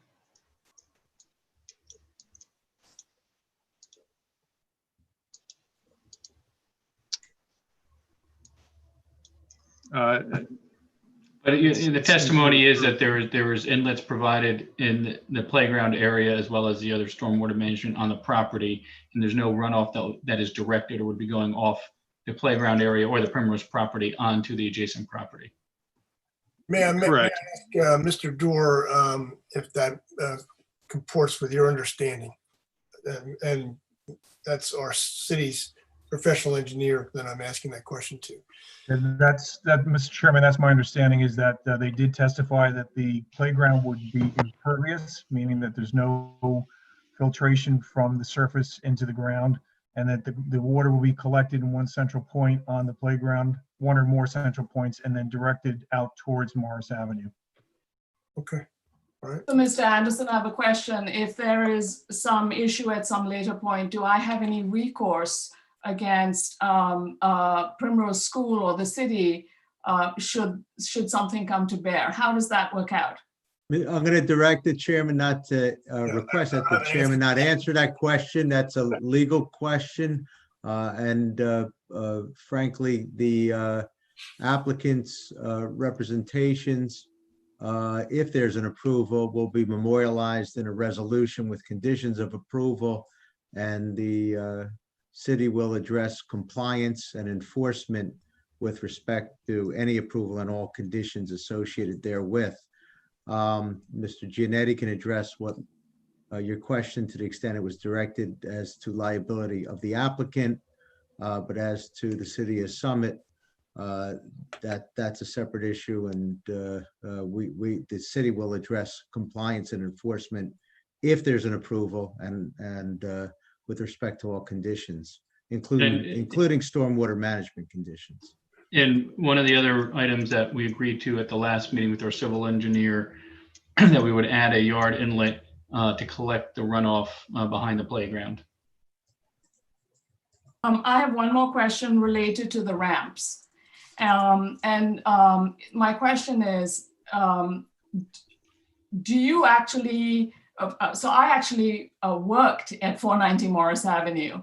And I think Ms. Bolson's a question about why is it not possible to have a ramp between 490 and 480 Morris Avenue. And Mr. Kasay, your answer was for operational considerations. But really, the issue is classrooms within, there's not much interaction within classrooms, and certainly administration can move easily between the two buildings. So that would seem to be a much more affordable, less obtrusive architectural plan than raising the entire 490, the plot next to me, the number of feet you're requesting. So when you said that you certainly didn't want to break the entire or tear the entire building down, my question is, and the planning board also asked, whether or not building a ramp was a much more affordable, operationally effective, and environmentally conscious solution or alternative or option for Primrose. Yeah, I just was there a question, or was that my question is why you categorically said that you would not consider building a ramp, and instead you were going to, or not consider building a ramp nor tearing down the building. I understand tearing down the building. The ramp doesn't seem that unreasonable to me, especially when you're weighing it against again building up an entire this is more of a comment as opposed to no. My question seems to be more of a comment. My question to Mr. Kasay is, what would be what would can you present what the costs or the cost of not building this ramp are, or the cost of building the ramp are versus raising the entire property, the feet that you're recommending? Yeah, absolutely. I didn't say that we wouldn't consider it. We did consider it. We did look into it, and the connectivity between the two buildings is important with operationally and from an egress perspective. As I mentioned, childcare facilities do have more stringent egress requirements than other uses, say office. So with those buildings being separated and trying to connect it with just one ramp creates a lot of difficulties. There's 7 feet of floor difference there. And as I stated, 7 feet requires, I forget the number, but it was over 100 feet of ramp. And in between that, even 1 foot down requires 12 feet of ramp. So that doesn't significantly reduce the height of what we're working with. So it's not just one point. That existing building is not compliant from an accessibility standpoint. If the tenant from the first floor is the same as the tenant right now, it's separate tenants in each of the buildings, but that is not an accessible pathway between the buildings, and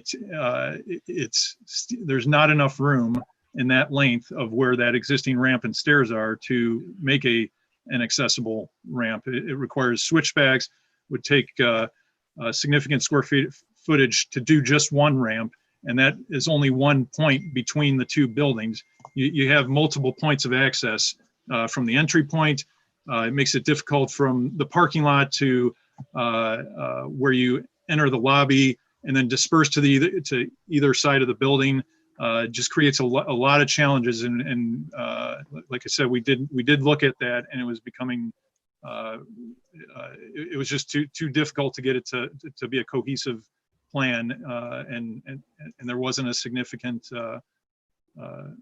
benefit in elevation.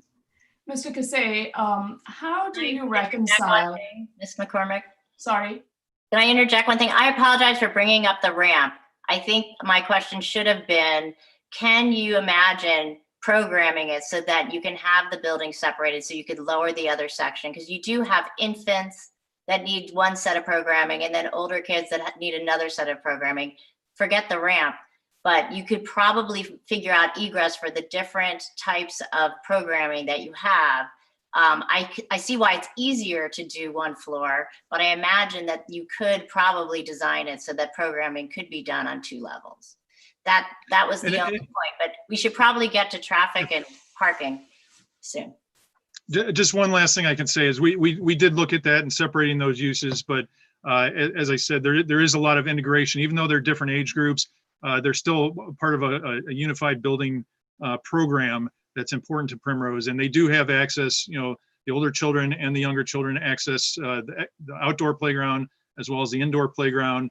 There's on a daily basis with parents trying to get access from a central point in the lobby to each of those, and then from the warming pantry going to those points. So there's a lot of access points, and trying to get that through one spot or 2 spots is quite challenging, and that's why we migrated towards this direction. Mr. Kasay, I have one more comment. Go ahead. Which is, I guess it feels that Primrose is not looking to be a good neighbor if they're asking for. Objection, Mr. Warner. You need a question? Ms. So McCormick, Ms. McCormick, Yeah. Ms. McCormick, please ask a question and try. I know it's hard to ask questions without making statements. We all recognize that, but to the degree you can get to the question without making too many statements, will probably keep Mr. Giannetti from objecting. I will pause then and let somebody else. Oh, no, please ask your question, Ms. McCormick, just without making a statement. I guess I'm concerned about the 13 variances. And I just want to ask the board if they're willing to make exceptions to and set a precedent for these variances with size of signs and stuff like that. Ms. Um, McCormick, if I may, no. maybe we weren't clear. These are questions for Mr. Casay based Oh. on his testimony. Okay, no, I'm done then for the moment. Thank you. Before we go to the next member of the public, I just want to let people know it's about roughly 9:30. We need to give our court reporter a break. And maybe we, Bridget, how are we doing there? Should we take a break now, or you want to go another witness and another member of the public and take a break? Mr. Chairman, I'm sorry, can I ask a question to follow up on the plan about Ms. McCormick's question? It'll take about 1 second and then we can take a break. 1 second. Yes, thank you. So, Mr. Casay, I think the confusion with the alley is if you look at Plan A4 and you look in that bottom right-hand corner, there's a tree, there's a car in the back, there's no fence. So it looks on that plan as if it's a dead alley that's not going to be lit, that has passageway and walkway, that at night could be hazardous. But if you look at the rendering, the overall rendering, and maybe this is just the outline of the site and you've got two circles there, is there or is there not a fence in that bottom corner of A4 between the elevation and the back fence? Is the entire Webster side fenced in? Yes, there's a fence at the edge of the playground, which is the first line you see. You can see where the higher 6-foot fence of the playground ends, and then it's difficult in elevation and with rendering to accurately depict the actual plantings, but that is per the landscaping plan going to be filled with vegetation. And then there's another six foot high board on board fence on the other side of that. Right, I understand that, but is there a fence on the Webster Street side from the playground to the board on board fence on Webster Street? Because according to this A4, there's not. There's not. So it's a dead alley that could potentially have people walking in and out. They would have to climb through vegetation. Yes. But okay, but there's no fence there, and it's a dead space with potential vegetation. Yes. Well, not potential, it's the vegetation proposed in the plan. It does have, right. It's essentially, it's a buffer is what it is between the two properties. Yeah. All right. Back to our court reporter. Bridget, want to take a break for a few minutes? Yes, please. Okay, so let's take a 10-minute break, and it's I've got just about exactly 9:31. So at 9:41 we'll reconvene, and thank you to the members of the public for their patience. But we'll be back shortly. Everybody, please keep your hands up so you stay in order for when you want to ask your public questions. Thanks.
I've been reading.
Okay, by my count, we got 11 minutes or something like that. Bridget, how are we doing?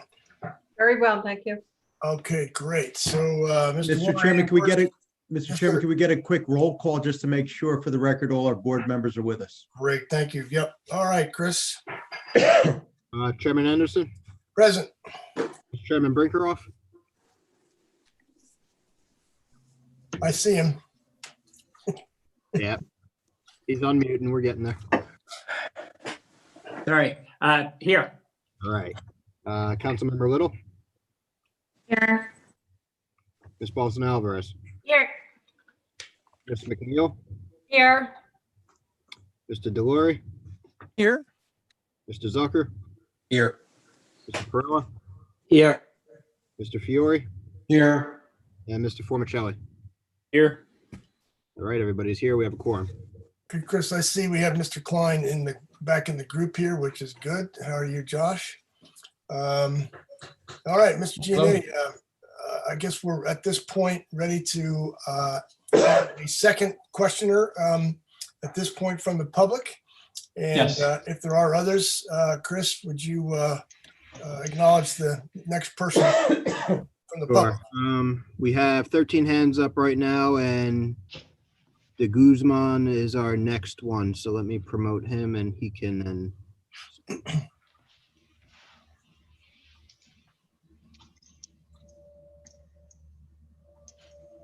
Okay, he's in. We just need him to unmute and start video. Okay.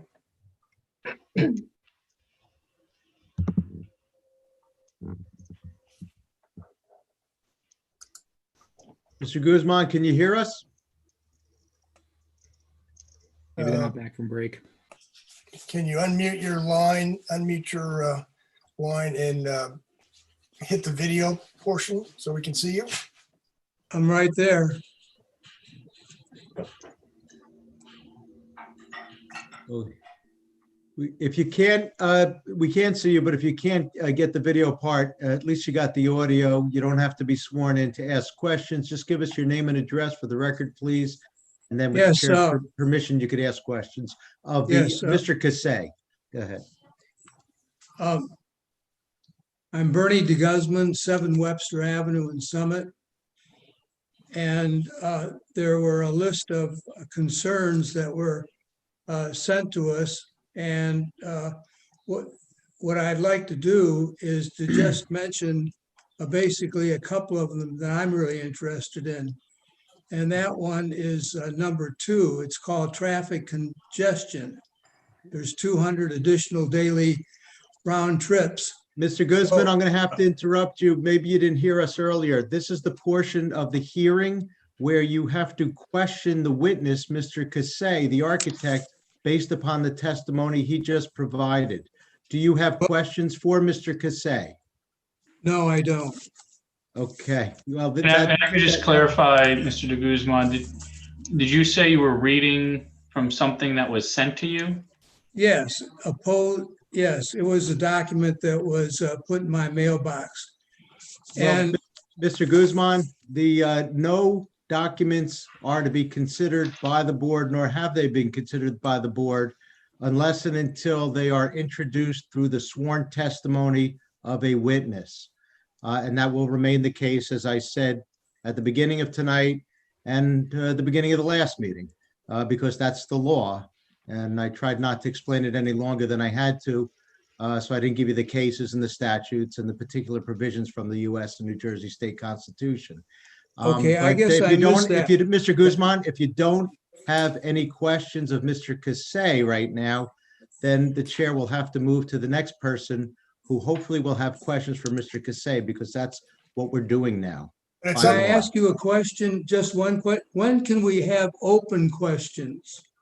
You mean, if you mean public comment, that's after the applicant's case is over, then all the members of the public can present their testimony, their comment under oath, and any witnesses you have in addition, and any documents you have in addition. Each individual member of the public under oath can do that. And when can we do that? When, as I just said, when the applicant's done with their, I understand they have 4 witnesses. We just heard from the second and that witness needs to be questioned. Can we One of just our board explain one thing members to is, the public? Can we just say it very simply? After each presenter, the architect, the engineer, the traffic engineer, who each one, then the public, the board will ask questions. Then the public can ask questions of each one of those presenters. And then at the end of the whole thing, then you can do comments that are generic. as we've said a couple of times already, that's exactly the procedure. Okay, Mr. de Guzman? And I would just ask Mr. Guzman, when it comes to traffic, to listen to the testimony provided by the traffic expert and not to rely on information that someone put in your mailbox. Thank you. All right, thank you, Mr. Guzman. We appreciate you being here tonight. Chris, do you have another member of the public who'd like to ask questions of Mr. Casay and his testimony? Yes, Eileen Cohout is next. I will promote her now.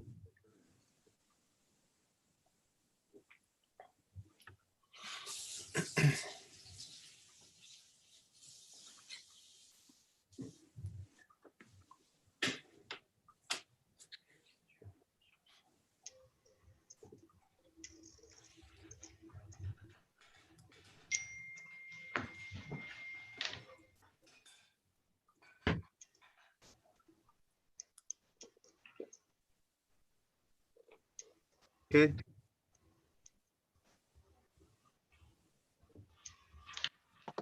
Hello. I'm not sure. Am I there yet? Yep, we are, Ms. Cohat. How are you tonight? Apologies. Thank you for being here. Okay. We can see you and we can hear you. Is your name as it's spelled on the screen? Is that correct? My name as it's spelled on the screen. Beautiful. And and your address? I'm 9 Gates Avenue, Okay, great. Please ask and your we are the questions. property owners of 3 and 5 Gates Avenue. Thank you. And you have your questions for Mr. Casay, correct? I do. Okay. First off, I just would like to clarify that Mr. Casay implied or stated that the two buildings are currently connected. They are not connected in any way. There's just an outside stairwell for those of you that may not be ever in the back of that building or see the back of that building. I do have many. Ms. Cohout, can I swear you in so that that statement can count for you? Absolutely. Please raise your right hand. With the chair's permission, do you swear to God or affirm that the testimony that you just gave and any further testimony that you may give is the truth, the whole truth, and nothing but the truth? I do. Thank you very much. Please continue with your questions for Mr. Casay.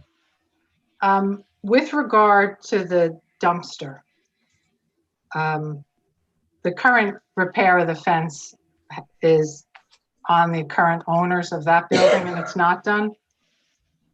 But the dumpster has nothing to prevent any rodents or any kind of animals from getting in it. Is that correct? It's got 6-foot high walls with a gate, and the dumpsters are enclosed with a lid. So it's not open trash in any way. Okay, that is 35 feet from the current back door of the residence. Was that taken into consideration? And I guess my question for the board would be, that's already on a buffer zone? And maybe Mr. Casay can answer it, Mr. Warner. I'm not looking, I don't understand. That is already a variance zone that has been granted to the previous owners of the building for a driveway. And now it's a structure going up that's a dumpster, which is a lot different than a driveway. So I don't, Mr. Casay, does the variance get grandfathered automatically, or are there things that come into play as the development of those grandfathered or already varianced areas are there? Do those need to be relooked at is what I'm questioning, I guess. First off, let me address your first point that the buildings are not connected. That's an inaccurate statement. They are connected by an enclosed walkway that has a roof and a perimeter wall. It's about a 4 or 5 foot wide connecting enclosed corridor that has stairs and ramps that have a definitive connection between the two buildings. My apologies. From the outside, those buildings do not look connected currently. There's a courtyard in between, if seen from Morris Road, that it is difficult to see unless you're in the parking lot of the back building. The part of the outcropping of the building conceals that portion of it, so I can see it's easy to. So to my overlook, but apologies. no Already- problem. As far as the variances, I think that would be better suited for Civil to answer that. On the dumpster enclosure, I don't know if I completely follow your question about what's grandfathered and what and variance perspective. Okay. And then I have a question with regard to the utilized space on the second floor. And it was unclear to me, are your current plans on what are your proposed numbers or what your potential maximum number could be? I do know Beth Little had addressed that, but the answer wasn't clear to me, and I apologize. I'm not re-asking to be a pain. The calculations are based on what we are proposing, not, based on a maximum number. You could go to some kind of assembly use or restaurant use that has a much higher, there's a lot of different choices in building code, but we feel it on the second floor, it's suited to an office type of tenant. And Primrose intends to use, as I said, part of that space up there as overflow administrative office space. Would that space be used for training employees to other locations? Is that something that it would be used for? I think that'd probably be a question for our Primrose representative. I don't know that that would be used for training, but additional administrative space. So they may keep files up there, and Okay. I And then- don't know all the operational needs. Okay, and then was there ever any proposed different location for the dumpster? We balanced a lot of things in looking at that, access for the truck and where is we're really limited on spaces that it can be located, and that seemed to make the most sense. We did look at trying to find another space where we could get the turning radiuses with the trucks, and it didn't. Did not find a better location. And then, no, I guess my other questions were addressed with regard to the egress issues, but I have great concern with the dumpster and the rodents and 35 feet from the back door. Thank you for your time, council. Thank you.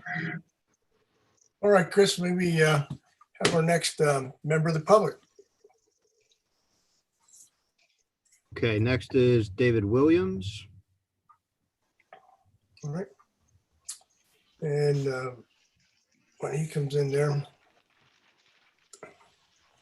Mr. Williams, if you would unmute, and then when you can, and if you can show us a picture, that'd be great. If not, either way, could you just please state your name and your address for us? Sure. David Williams. I live at 166 Colonial Road. I'm on an old desktop, so I don't have video capabilities, so I apologize for that. No problem. Mr. Giannetti, you have no objection to Mr. Williams answering questions without a video, correct? No objection. Thank you. Go ahead, Mr. Williams. It's just a quick question following up on the previous question, but really just to Mr. Casay. You stated that you're going to, when and if the project moves forward and you submit these drawings for approval, the second floor will be classified as a business occupancy, correct? Correct. Okay, well, the state of New Jersey uses IBC 2018. And in response to Andy Perella's and Mr. Zucker's question, per that code, business use is 100 square feet, gross square feet per person, gross square feet. So 6,100 square feet gives you 61 people up there. The stairs are approximately 3 feet wide, which means you have anywhere from 106. Objection. This is testimony, I guess. This is testimony. Is no comment. All I'm trying to do is just confirm. Mr. Williams, No, can but- I help you? Mr. Williams, can I help you? Yes, you can. I'm gonna. I'd like to I'm confirm. gonna help you people- right now if you'll let me. I'm gonna swear you in, and I'm Okay. also gonna make a suggestion for, I can't see you, so I'm gonna ask you to raise your right hand. Do I'm you swear raising to it. God- I appreciate that. Do you swear that you're raising it? I'm just joking. Do you swear to, thank you for laughing. Do you swear to God or affirm that the testimony you're about to give is the truth, the whole truth, and nothing but the truth? Absolutely, I do.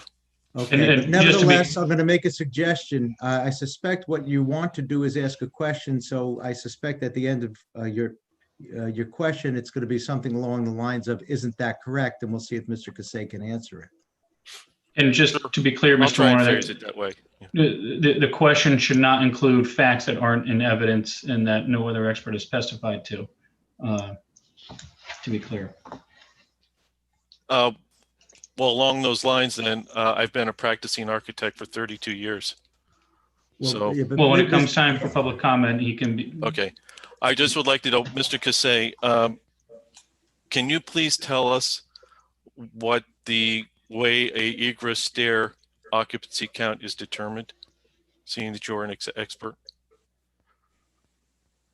The way that the egress capacity is determined, Correct. the width of the stair based on the occupancy of the space, it's divided by 2 for 2 stairs. Correct. Okay, thank you. So if we have a stair that's 3 feet wide, how many people would you be able to egress out of that stair? I'm not going to go through 36 egress divided by calculations. 0.2 is 120. I'm sorry. one Objection. speaker, please. One speaker, please. I'm trying to answer a question or trying to provide. trying to answer your own Okay. question. I'm trying to provide answer to a question that was raised by council. I believe it was either Mr. Zucker or Mr. Perella regarding the potential occupancy of people on the second floor of that building. When it What comes I'm time trying- for public comment and testimony, he can present that. Right now, we're asking questions of this witness. Can you just confirm that the use of the second floor will be a B occupancy? Yes. Thank you.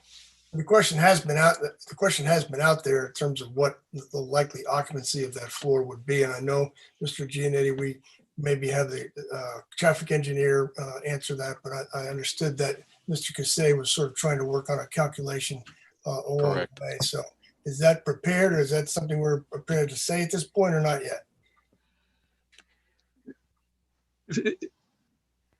If I can add one comment to it, the current building is 20-some thousand square feet and classified as a business use. So by that math, you would have, you could have 180 occupants in this building, and the parking lot is no different. So we're by bringing in the childcare, we are reducing the capacity of this building with this addition by a significant amount.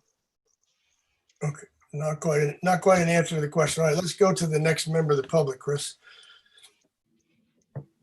Did Mr. Williams have any other questions? Oh, Or? sorry, Mr. Williams, are you through at this point? Any other questions?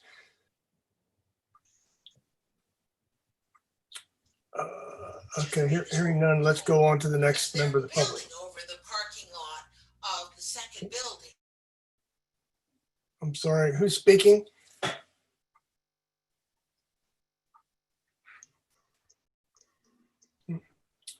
All right, Chris, let's go to the next member of the public. I'm not sure who that was that was speaking. I heard something in the background. Okay, Alexander Rodriguez is next.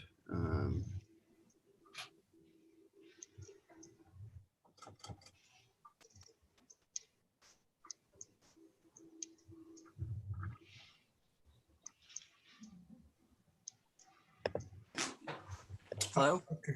Hi, Mr. Rodriguez, how are you? Could you state your name and address for the record, please? Yes, Alexander Rodriguez. I'm at 38 Webster Avenue. Great. You have a question for Mr. Casay? Yes, so I do have several questions.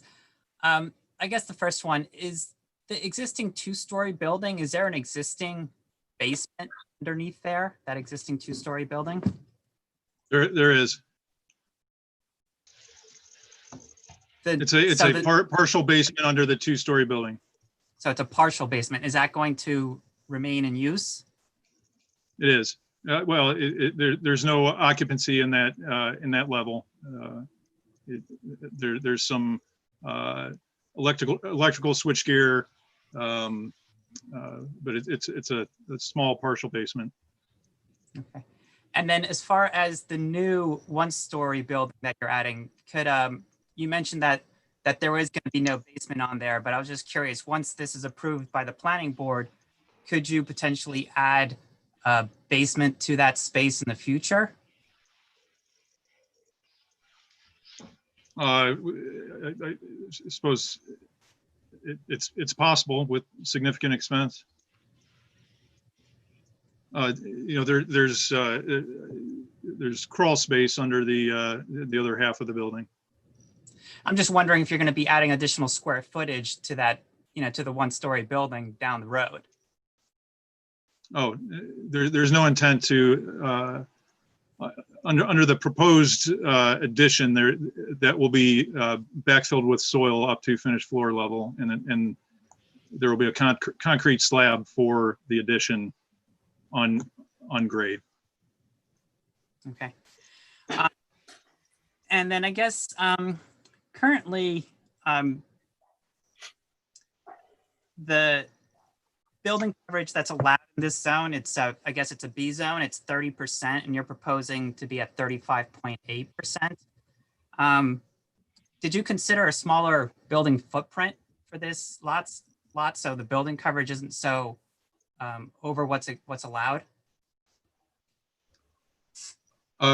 We tried to make this as compact as we could. We generally follow the footprint of the existing buildings, but to get the capacity of children we have, you want to have it's called a cascade of age groups, so that you have transition as the age groups go up, and capacity to accommodate children who return year after year.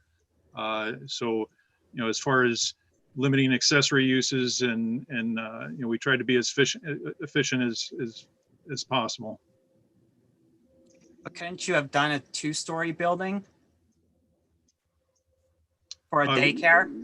Could the daycare be a two-story building? Sure, it can be a two-story building. So if it was a two-story building, you could potentially reduce the building coverage. That's a possibility, but it makes it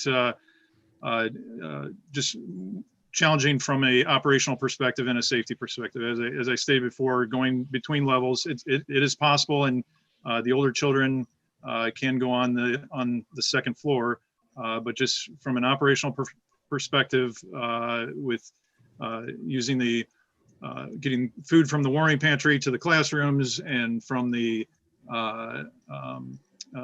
classrooms to the playground, and from parents coming in and going, it's with young children. I mean, these children are all under 5 years of age. Parents coming in with strollers, and just managing that, it's preferable to be on one story.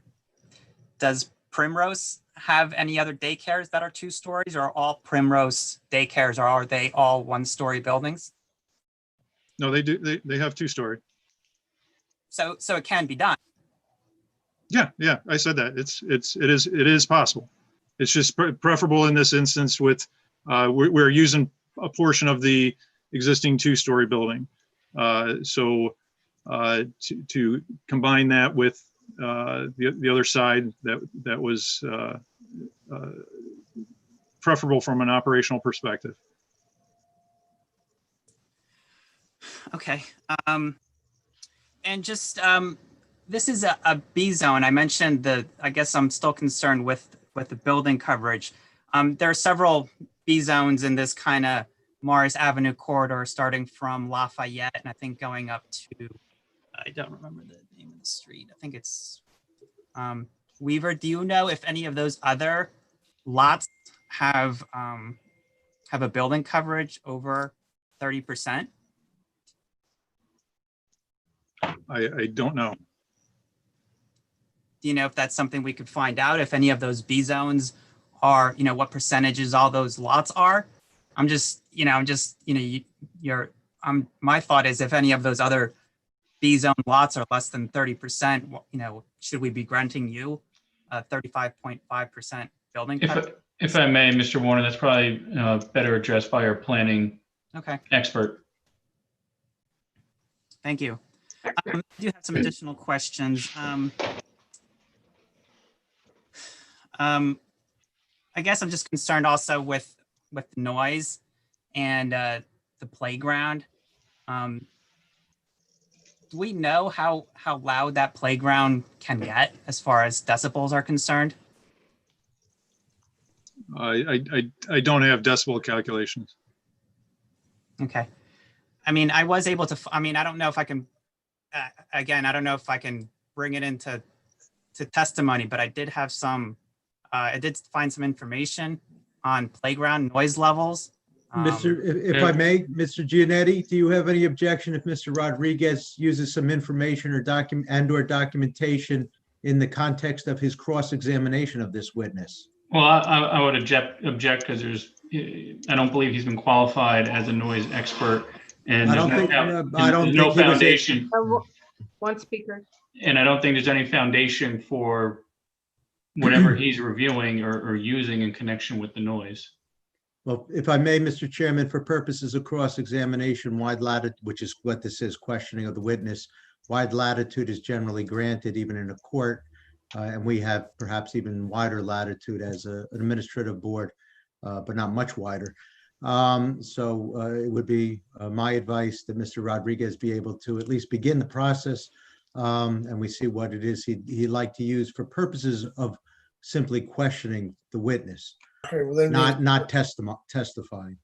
so we're not going to swear him in? Is that Well, we can swear him in as well, but this is supposed to be questioning. But Mr. All right. Rodriguez, will you raise your right hand, please?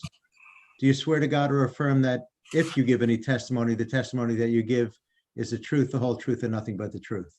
I do. Thank you. And am I correct that you had some information and/or an exhibit you wanted to utilize solely for cross-examination purposes? That's correct, yes. Okay. Chris, With the I chair's wasn't- permission, proceed. Yeah, please go ahead. Yep. Chris, I think if you can bring up some of the displays, it was one with a playground noise level number 1. Sure, hold on. And this is Exhibit 01 on the website. Okay, and this was, just so I understand, Mr. Rodriguez, this was, and Mr. Nicola, this was an exhibit that was provided more than 2 days in advance of this evening in anticipation, I take it, Mr. Rodriguez, of your questioning a witness, correct? Yes. Okay. Do we know what the source of this is by any chance? I found this, I did get this information online. Again, I'm going to raise an objection, Mr. Warner. He's going to be using an exhibit that's not into evidence. There's been no foundation for, and no one's testified about. I have no idea who created this document that he's using. Mr. Rodriguez, is it possible to ask the question without relying on an exhibit? And without I guess- testifying? I did ask the question. I was asking him what the noise level with as far as decibels, what how loud a playground can get as far as the decibels were concerned, and he wasn't able to answer to provide a response for that. If he wasn't able to provide a response, I would have to advise the board to sustain Mr. Giannetti's objection, because this is simply going to be testimony without the source document, and that would be more appropriately provided, Mr. Rodriguez, at the public comment portion. Sounds good. Ms. Chris, could you actually go to the one image which I took the photographs of the Morris Avenue corridor, please?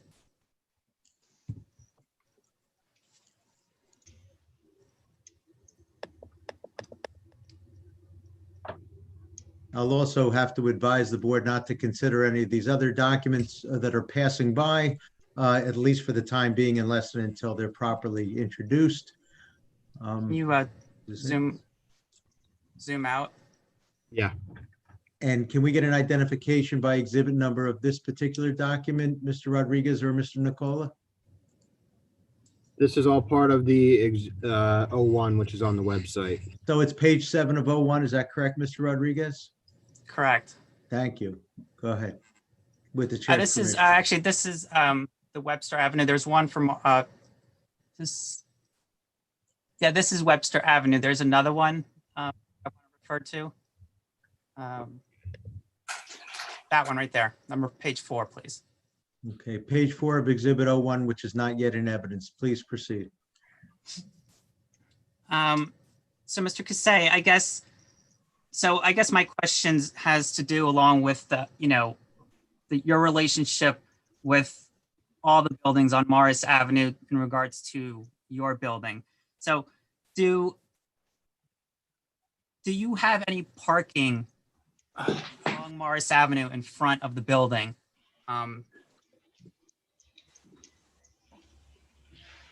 Any parking on the street? Correct. I don't know that there's, I believe there's parking there. I don't know that it's designated for the space. I think the traffic engineer could probably answer that question more accurately. Yeah, I guess I'm just also referring to some of the photos just over down by the promenade, down by Liberty Cleaners.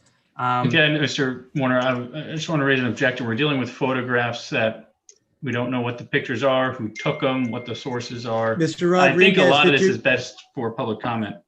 Mr. Rodriguez, did you take these photographs? I did, yes. And approximately when did you take them? September 22nd. And are they an accurate depiction of what presently exists, although the weather may be a little different? Yes. Okay. Do you have questions of this witness based on his testimony where any or all of these photographs are necessary to ask the questions? Well, I just want to point out to, just for them to have reference, because when I ask the questions, I want to make sure that it's just as far as the character and the neighborhood, that this new building that they're providing doesn't relate to the existing neighborhood that we currently have. In fair, I know what the objection is, Mr. Giannetti, and in fairness, Mr. Rodriguez, I think you're essentially trying to provide planning testimony with respect to whether or not this is within the character of the neighborhood. And perhaps that would be best during the public comment portion. You haven't really gotten to a question yet that where any of these are necessary. Do you have questions of Mr. Kasay based upon his architectural testimony? No,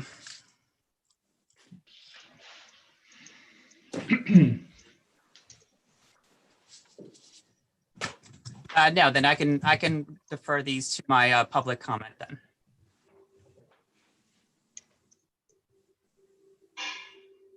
Thank you, Mr. Rodriguez. Mr. Nicola, next member of the public.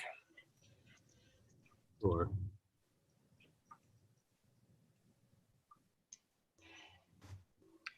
Next is Gail. We don't have a last name listed, so we will find out shortly.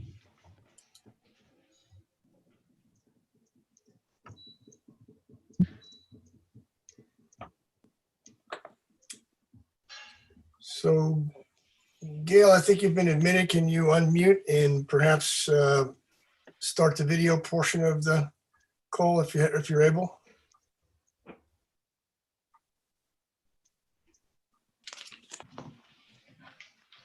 Gail, can you unmute and then start the video portion of your call, your question?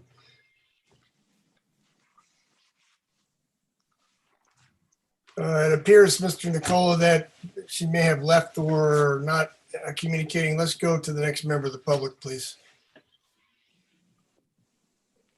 Okay.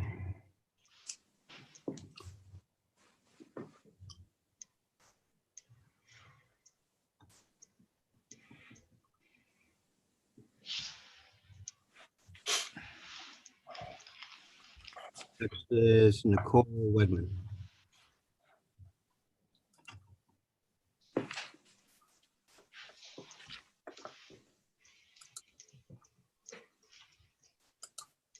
There she is. Whoops, there she is. Hi, Ms. Wegman, how are you? Hi, Could good, how are you?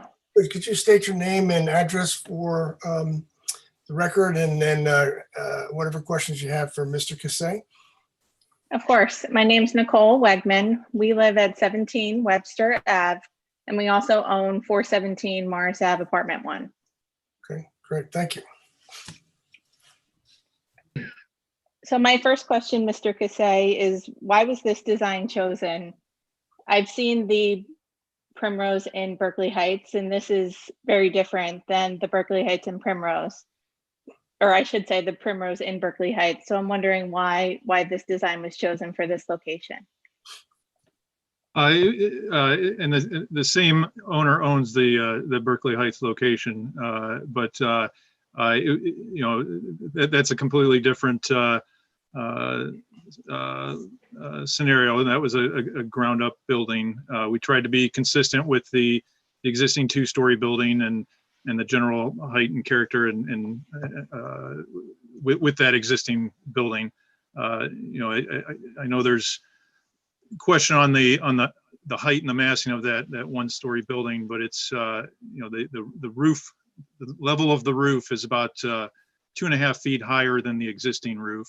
And then we go up higher with a parapet to conceal any rooftop units, but that works with the kind of the rhythm of the two-story building and the geometry and composition.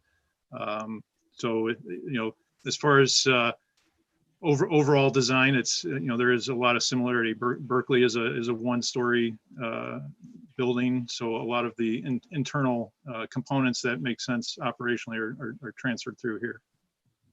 Well, one thing that I think is very different is that here it looks like the parking lot is on the gate side or in the back of the building. And in Berkeley Heights, the parking lot is in the front. So if you were to do the parking lot in the front, would you then be able to have the entrance to the school on and off Morris Ave as opposed to, doing it onto Gates? That would require demolishing the entire site and reorganizing it, you're saying? I mean, I'm not an architect. I'm just wondering if it's possible to do that in any way. Or if that has been considered as part of your design. We haven't considered complete demolition of this site and rebuilding. We were trying to work with the existing building as much as possible. We tried to work with the two existing buildings, and the one was just not feasible at the different floor heights. So the two-story building seemed to make sense to keep in the existing parking lot, and so that's. There is, I won't say that it's impossible to do that, but there is cost limitations to completely wiping out that site and rebuilding. And I don't know if that it would work just with the existing grades there's a lot of variation in grades. So getting that to a level that works with parking up front, I can't say if that would definitively work. Okay. So it's potentially possible. I mean, I'm assuming that you have other designs. In any of the designs that you have, is there a different location for the entrance for the driveway, or in every design that you have, the location of the driveway is where it is on Gates? No, we've always looked at leaving the parking lot and the driveway where it's located. Okay. Someone had mentioned about the sign, and I don't know what the appropriate term is, but that there will be lights inside of the sign to illuminate it at night. Do you need a variance for that? We do not, and it's not on all night. It would the school closes at, I believe it's 6:30 and would go off, the sign would not be on and off hours. If I can ask for stipulation, what would the shut off on all signage be? What time? If the board approves the application. I believe it's 6:30. And I would probably defer to the operations Primrose testimony to confirm that. Maybe Mr. Giannetti at the appropriate time can clarify what that stipulation is. I apologize for interrupting Ms. Wegman. Please continue. Thank you.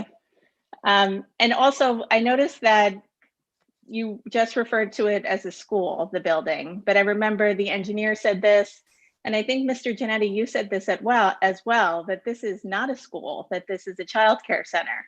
So on your plans, on the way that you're speaking, you're referring to it as a school, and in all of these signs that are on the buildings, you are indeed calling this a school.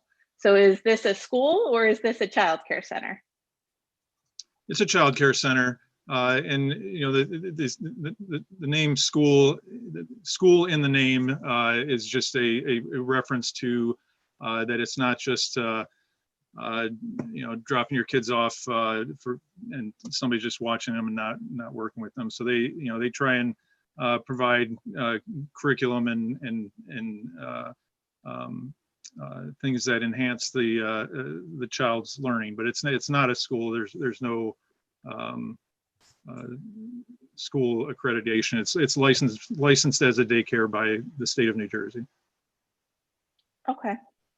And all of the group capacities, I'm assuming those are pre-COVID. They're not post-COVID. They're not taking into consideration how things may change and, you know, what the world will look like, hopefully, when this virus goes away. That's correct. That is non-COVID numbers. We're aware of changes, and you know, there's time. You know, as this moves forward with construction, there's still a fair amount of time before that would actually, even with the COVID regulations, it wouldn't change the floor plan layout. Okay, so right now, my kids, they're in a different childcare facility. Only one group of children is allowed on the playground at a time. You know, you had mentioned that a lot of the designs that you were thinking about, you know, allowed for entrances from specific classrooms directly to the playground. Assuming that multiple, and I hate to say this, but assuming that, you know, groups of kids are not going to be allowed to play together unless they're in each of their respective learning pods, that in theory could change the design and then change the landscape of the playground also, correct? I don't know that it would. You know, hopefully COVID is not perpetual infinitely, but during COVID restrictions, that would obviously be a reduced capacity, and there are rotations to the playground so that can be mitigated. But you know, the owner would have to determine, you know, how that works out for them as far as how COVID impacts their business. But you know, to make it operationally and long-term feasible, this is what this capacity and number of children is what makes sense for them. Okay. Okay. Thank you. I don't have any other questions. Have a good night. Thank you, Ms. Wegman. Thanks, you too. Thank you. Mr. Nicola, next member of the public. Next is Kristen Staub.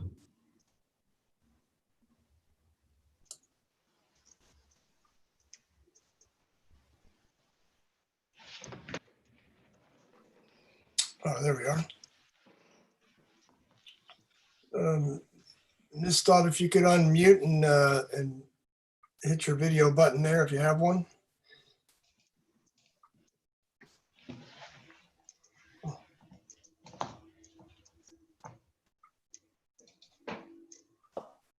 There we go. Okay, there you are. Hello. Okay, all right, sorry. Hi, Ms. Staub, could you state your name and address? Yeah, it's Kristen Staub, STAUB, 65 Karen Way. Sure. How are you this evening? And thank you for being here. Any questions for Mr. Casay? I do, and before I ask them, if Mr. Warner, give me a sec, because I might be asking incorrect questions. I notice you're quick to point that out. I missed the beginning part of this. It was a little long. Take all the time you need, please. Thank you. First of all, I'm obviously in the neighborhood. I had children go to Washington School, and I have kids that went to the high school and are currently at the high school. I'm very familiar with the area and the traffic patterns. My understanding, and this might not be the right question now, but is that the traffic study was conducted during time when we were under COVID school time in March. And I'm curious, my first question is there going to be another traffic study or studies that take into traffic from the high school to Tatlock Field, traffic from high school during lacrosse season, football season at different times of day and different lighting situations, as that corner and that traffic pattern, although there is a crossing guard up by the high school, and there is a crossing guard down by Washington Elementary School, there's not a crossing guard at that particular intersection by Bryant Parkway and Morris Avenue. Mr. Warner, we have a traffic engineer that will be testifying. Yeah, I think they had said that those would probably be great questions after that Okay. traffic engineer testifies. Okay. So that's one question. Another question is, and I don't know where this would fall. Has Primrose or anything been done about studies on the property value and how that would be affected for those people on Gates Avenue and Webster Avenue before or after such changes in the traffic patterns and the building usage would happen? I mean, that's something that as a board, we're not allowed to address in terms of economic impacts. I don't know. I'm not aware of a study, hasn't been presented to us. And if we get such a thing, we're really not allowed to consider economics from that perspective. Okay. Nevertheless, if I may, Mr. Chairman, I assume Mr. Giannetti, that's not a question for the architect based on his testimony, but do you have anything for the record with respect to that? We're not presenting testimony as to impacts to property values, whether it be with the building in its current state as it is right now or afterwards. Okay. As somebody who's an educator in the Summit School system, I understand you can't give specifics. However, fire drills, the frequency, I'm unfamiliar with what's required in a daycare setting and the noise and impact it would have on the neighboring areas. In terms of evacuation, fire drill, I don't know what the terminology is for a preschool daycare. I believe that would be a question for a representative from Primrose who's going to give testimony. I believe there's monthly fire drills, but I would have to have him confirm that. Okay. That goes back to, I don't recall his name, the gentleman who asked questions about the noise variances, because that was on my list as well in terms of noise decibels, how many children are in the playground at one time and how that could affect the neighborhood. Also, I don't know, I'm not understanding the traffic pattern. And I know there's going to be a traffic person, but in terms of the design and the drawing and the building parking lot, my attorney was in that building under lease. And that is a difficult parking lot in terms of navigation, personally having been there. So I'm curious how that impacts the amount of traffic all at one time, whereas the current occupants. Mr. Warner, if I may, again, this is questions for the architect. We have a traffic engineer that's going to be testifying as to traffic and internal circulation for parking. All right, Okay. we will get to that question, Ms. Strong. Okay. And then I have a question regarding what the playground surface is proposed to be and what the runoff will be. It's synthetic turf, so it's an artificial grass, and it is sloped to drain to the center of the playground, and then is directed away from the area underground. It's a pervious surface, Okay. so there's not runoff from the turf. It's all turf. There is concrete sidewalk 6 feet wide up against the building. Okay. But that's the only impervious. Actually, my next question was, will there be any requirements or changes to the sidewalks in the neighborhood or adjacent areas because of the change in occupancy, proposed change in the occupancy of the building in terms of a burden on the town or the neighbors?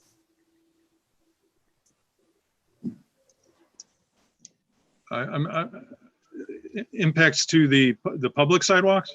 Correct. Yeah. For instance, if there's people parking on Webster because there's inadequate parking at the facility and there's more traffic, would that Again, Mr. Warner, potentially? this is not for the an architect. We have a traffic engineer. I don't know. I'm just a homeowner and somebody who lives in the area, and I'm very concerned about it. So I'm asking all the questions I can.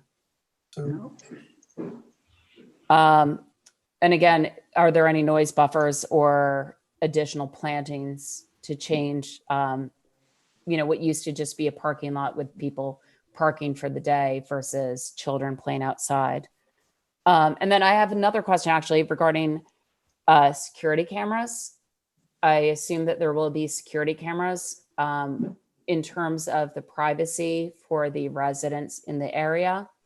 Is there anything so that their privacy is ensured and Primose's security cameras on their property will not be, interfering or recording their private, yards, et cetera? There will not be, I don't believe there will be any security cameras on the outside of the building. If there are, they would be pointed down at entry points to the building.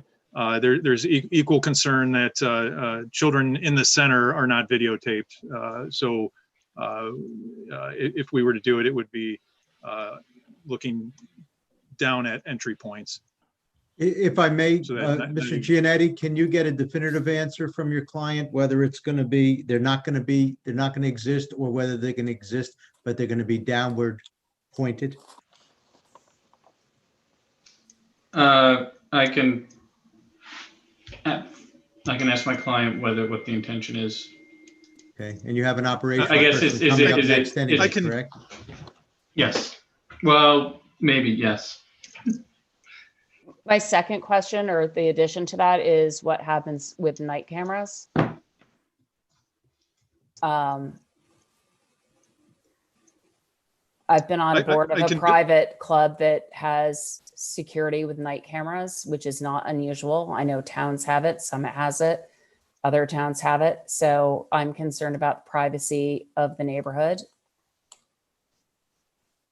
I can definitively say there will be no exterior cameras. I have a question regarding drop off and pickup procedures and times.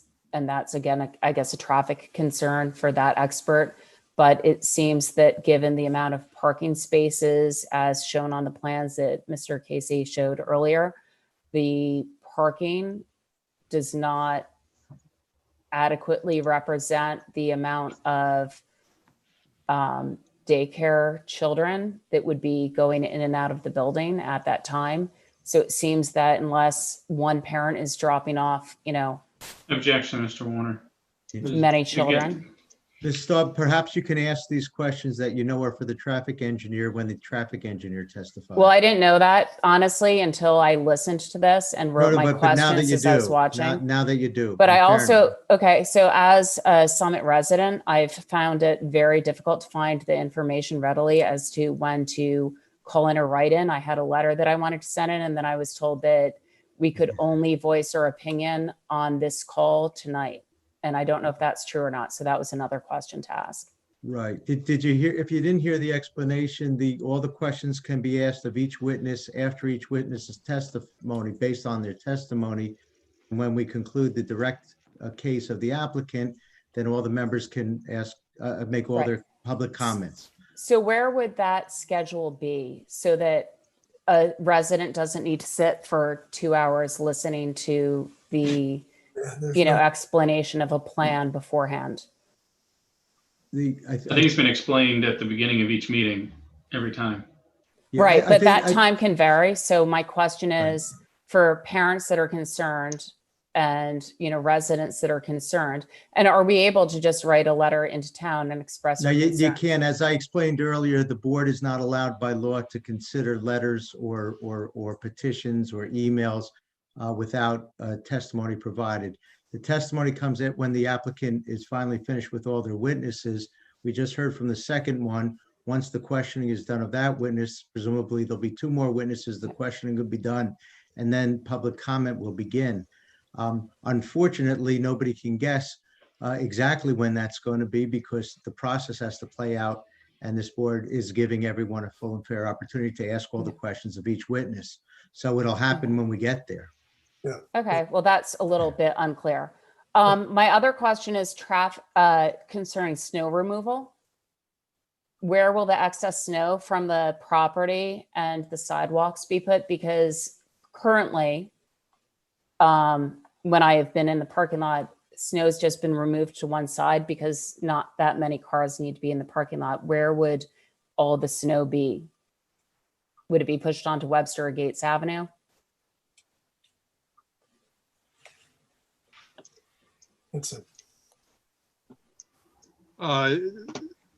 That's probably a question for the planner.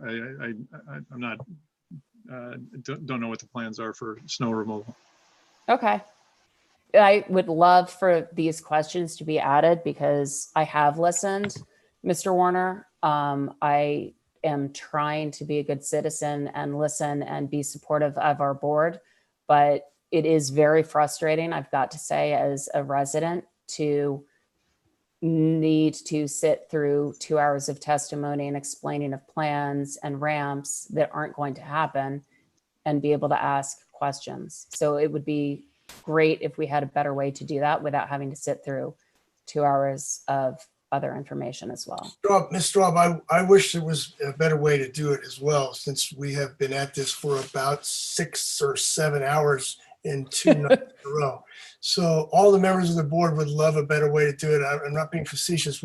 No, I appreciate and know some of them, and I haven't talked to them about this because I know we can't, but you just have to, it's a process that is, as quasi judicial as our council's explained, and it's one person after another, one question after another. And I just think it unfairly, my concern is that people that are concerned are not on this call any longer because they started off this call and due to the time, they're not able to express their concerns. There's still over 106 attendees on this. We understand, Ms. Straub, and it's in the COVID situation, it just makes it worse and slower.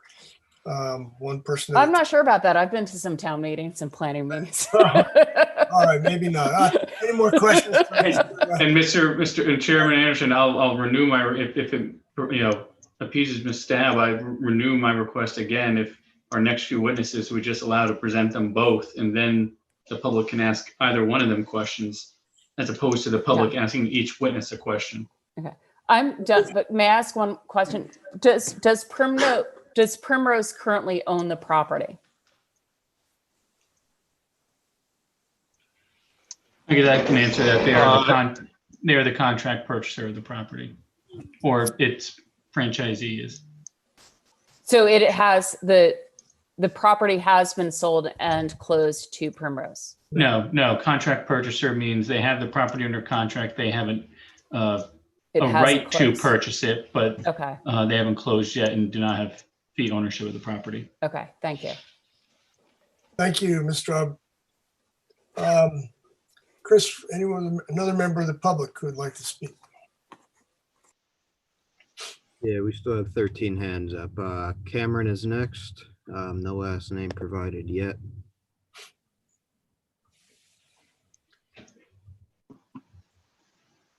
And as Cameron gets ready, as Ms. Bolson Alvarez stated, the questions are very specific to the testimony Mr. Casay gave. He's an architect, so you want to think about questions that relate to the architecture and the things that he presented, just to keep in mind to help people as they question witnesses. And I'm constrained to add that if everybody does that, it'll move quicker and you can get to the public comment all the quicker if you just ask the questions based upon the testimony given by the witness. Mr. Cameron, can we have your full name, please, and your address? Yeah, it's Cameron Evans, and I live at 30 Webster Avenue in Summit. And Mr. Cameron's your first name. All right, so Yeah. welcome, and I have some questions for Mr. Casay. Oh, thank you for your time. So just, I'm sorry, if you could just kind of go back to that one diagram that shows just the height of the southwest corner of the structure that kind of butts up against Webster Avenue, the interior part of that. Just trying to get an idea of like the scope or the scale, I guess, from a street level perspective, how that butts up against the sort of residential scape. Sure. Okay. And I guess from a street perspective, if I could be more specific, I'm sorry. Is this the view you're talking about from Morris? So yeah, Webster- going down Webster? Webster, yeah, how it sort of butts up against the residences on Webster, that structure there with the playground. Sure. So the higher mass is closer to, or the higher building heights and more building mass is closer to Morris Avenue. As I said, that parapet height is about 6.5 feet higher than what is existing, but 4 feet of that is to conceal any rooftop units behind it. So we tried to condense it as much as possible. And then going down, as you get to the end of the building, which is roughly the same width as the the existing building is, then we start to reduce the mass of everything. The playground is stepped back from the road and the sidewalk. There's a tiered landscape planter that's built into the retaining walls. So the lower retaining wall that you see on the right side is, I believe that's 3.5 feet high. And then there's, I believe it's 8 to 10 feet of landscaping, and then it goes up another 3.5 feet. There is a fence on top of that, but you don't get the same sense of mass. It's vertical picket fence so that you can see through it. It's not a solid fence. And then within the playground, there's 3 canopies that are set back. The 2 smaller canopies are on the side closer to Webster Road, and the larger canopy for the fire truck piece of equipment is adjacent to our parking lot. So you can see here, there's right at the sidewalk, there's a level of landscaping, then a 3.5 foot high retaining wall that forms the planter. That's I apologize, I don't have the exact dimension. It's 8 to 10 feet before you get to another 3.5 foot high wall above that with the fence, and that height continues along the side. This section between the residents to the south slopes down at roughly an even grade, so that it's at level with the parking lot on the right side and at level with the sidewalk on the left side, on the Webster Avenue side. So that fire truck piece is as interior to the site as we could make it, adjacent to our parking in pretty far back from Webster Road. I think I have a, let's see, I can go to the, so this is a view of looking, Morris Avenue is to the left. So this is the tiered retaining wall with the playground above. And you know, the mass of the building is reduced, and the further you get down Webster. For the record, that's sheet RE3, correct? Correct. Thank you. Thanks, Mr. Kasay. So just, and sorry, so the height of that second tier, I guess just trying to get a perspective from, you know, again, the street level being on the same side of the street.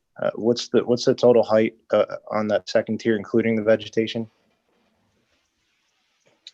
It's about 7 feet to the top of the wall. From the sidewalk at that point to the top of the wall is approximately 7 feet, and that's that planter, that mid-level planter, is roughly halfway, half of that height. Right. Okay. So like the way the existing layout stands, it opens up, that southwest corner opens up into a parking lot. So that would obviously be a drastic change from the way it stands now, which kind of segues into my next question. Is there an optimal plan that exists, saying if this land were undeveloped? Has that been something that's been considered or put together? I didn't follow the question. Oh, I'm sorry. So I guess the point was, I guess the reason that the current plan that's put in front of us is because there's the existing structure there. And I guess optimally speaking, we're trying to work, I guess, with the existing structure as much as possible. Assuming that this land were undeveloped, you know, not developed at all, is there a plan that exists? You know, just kind of saying that if this were a blank slate, so to speak, is there a more ideal plan that might be in place or could be put in place? There is not a plan to completely. I think you're saying if there was nothing, if the buildings were demolished on the site and it was developed from scratch, there's not just you know, there is significant grade changes on the site as it sits now. That 7 feet of height translates through the site. You know, there is an existing retaining wall between the east end of the site and the west end of the site. So it's just not an economically feasible option to completely demolish all of that. And there's still going to be the grade differences between Gates Avenue and Webster and Morris would create a challenge. I don't think you could get a flat site real easily without significant cost. Understood. Yeah, that I understand that.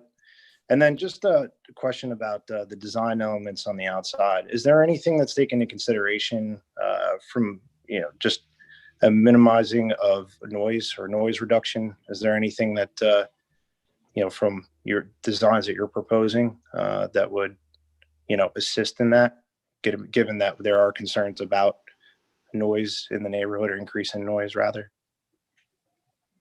Yeah, there are some landscape buffers to the south. You know, that's only going to do a certain amount. But the way the playground is used is it's not all of the children in the center out at once. It's not like recess at a public school. They're taken out in small groups generally. It's different now with COVID, obviously, but under normal circumstances, they're generally brought out in rotations.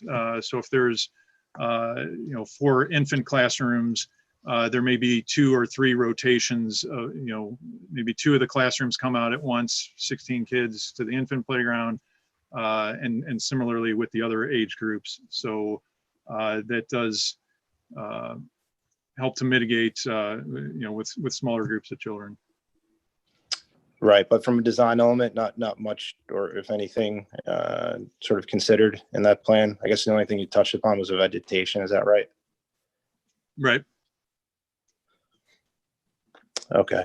And then just one other question, just because you showed the view from the top, as far as the parking situation is concerned. Someone had touched upon the fire drills, and I guess which leads me into another question, which is access for fire trucks from that side, from the east side of the building. Has there been any consideration that if all of the spaces are being used at the time, that there's still access for fire trucks to use as indicated on that diagram there? Yeah, that's the planner would probably have to answer that, but I know they did do a truck turning radius, assuming that parking spaces are occupied, and there is sufficient room to maneuver. And just to follow up on that, Mr. Kasay, too, the fire official reviewed these plans as well and had no comments, correct? Or no objection? Correct. Yes. I think that's all the questions I had for Mr. Kasay. Thank you very much. Thank you. All right, Chris, let's see if we have another question from the public. And again, this is a question for Mr. Kasay in the architect's testimony. Thank you. Okay, next is Matt Cohout. Let's see, is it popped up there yet?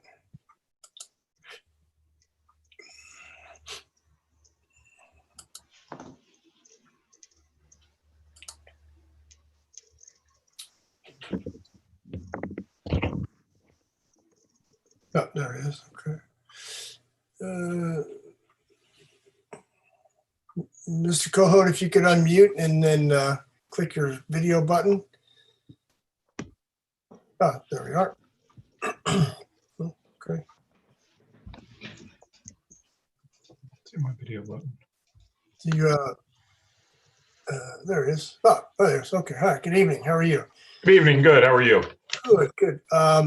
Let's see if you do me a favor and just state your name and address and have any questions for the architect's testimony, Mr. Kasay. Matthew Cohout, 9 Gates Avenue, also the owner of 3-5 Gates Avenue.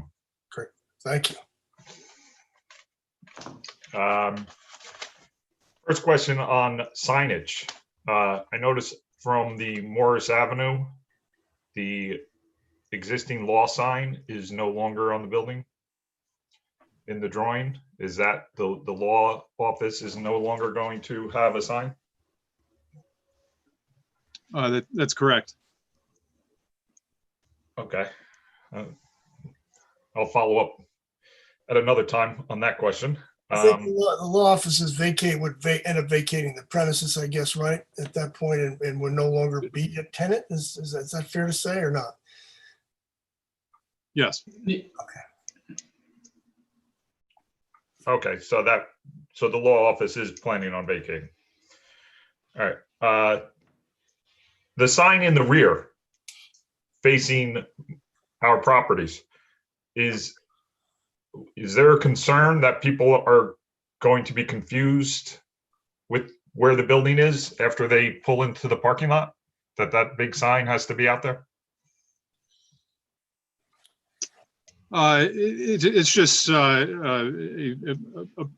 branding is important to Primrose. There's not an excessive amount of signage on the front, and that's the main entry point to the building. So just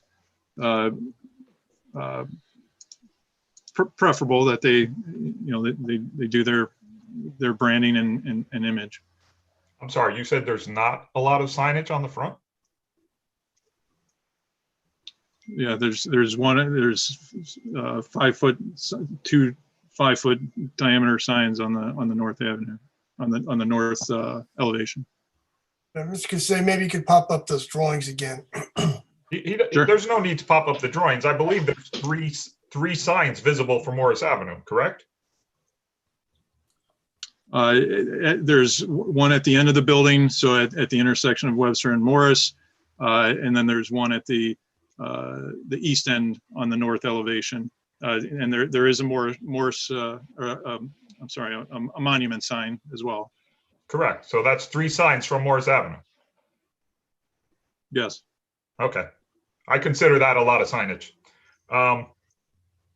Now, again, on signage. So now not only do I have to look at it when I'm in my backyard, but every time I pull out of my driveway, is there a concern on Gates Avenue that you have signage at the exit again with the Primrose sign?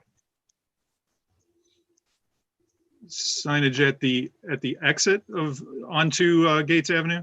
Correct. There's no signage proposed at Gates Well, that's Avenue. changed because there was.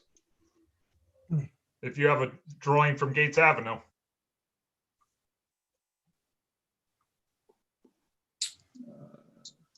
Gates Avenue.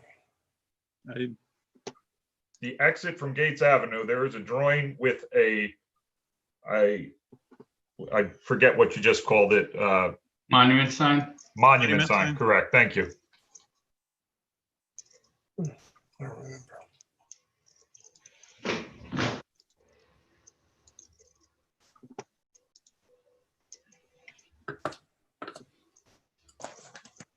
I believe it's called RE-2.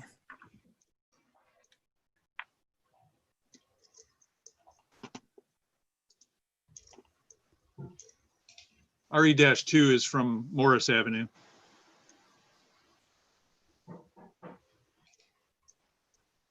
Yeah, I think the testimony is we're not aware of a plan or what you looked at that showed a monument sign at Gates Avenue, but we're not proposing signage at Gates Avenue. If I may help on that, there's a stop sign shown on the site plan map on Gates Avenue, not a monument sign. Okay, so let's be clear. Then if there is any plan with the monument sign, it's going to be removed on Gates Avenue. I'm not aware of a plan that shows Fair enough. So if there is a plan showing that monument, it's going to be removed. Correct. We won't have approval for that sign. Okay.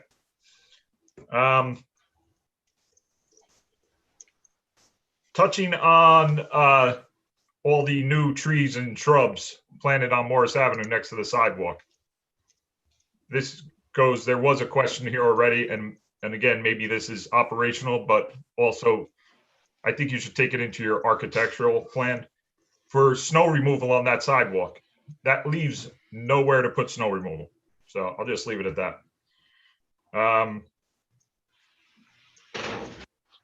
The internal fences on the playground. Is that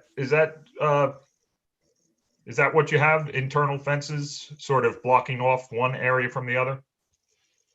Yeah, they're lower 4-foot high chain link fences. And I'm guessing that's probably the classrooms that have the infants in it. They're probably right next to the playground, so they can get them right out. I believe they are required to have a door, an exit door. They are closer to the building, yes. So during a fire drill or an emergency, you're going to be wheeling them out into the playground, and then they're going to have to make their way through an obstacle of fences to get to the parking lot? There's a number of options that they can do. They can stay on the playground and get out of a 50-foot distance from the building, which is considered a safe zone, or they would go through. There's 2 gates that would have to be maneuvered to get to the parking lot. If they went out that end of the building, there's also access through the lobby, which would put you into the parking lot as well. There's access through the lobby from also from those classrooms. Yes. All right.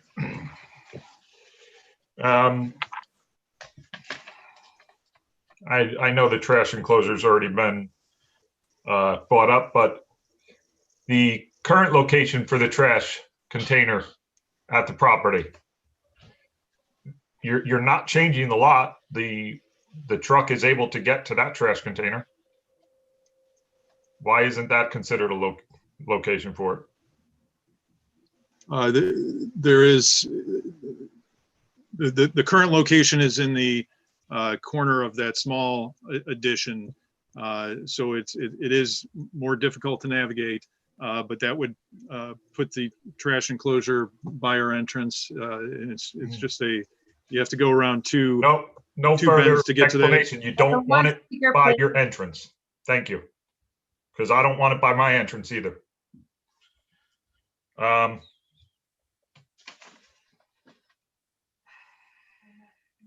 The fence that's currently separating my property from the other area. It was brought up that it was in disrepair. Is there any current condition of approval from the last time the parking lot was put for that fence? Maybe this is a question for the attorney instead. I don't know.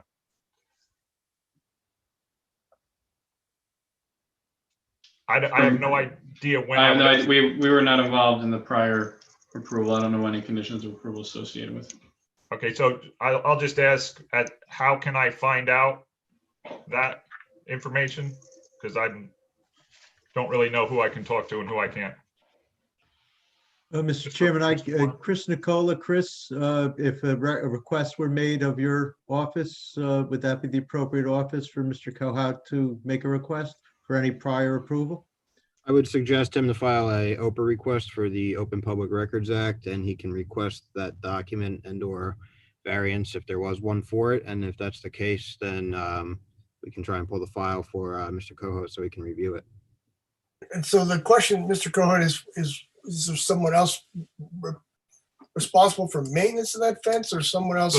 So that fence, from the previous owner, that fence is owned by the current owner of 480. I believe that's the address.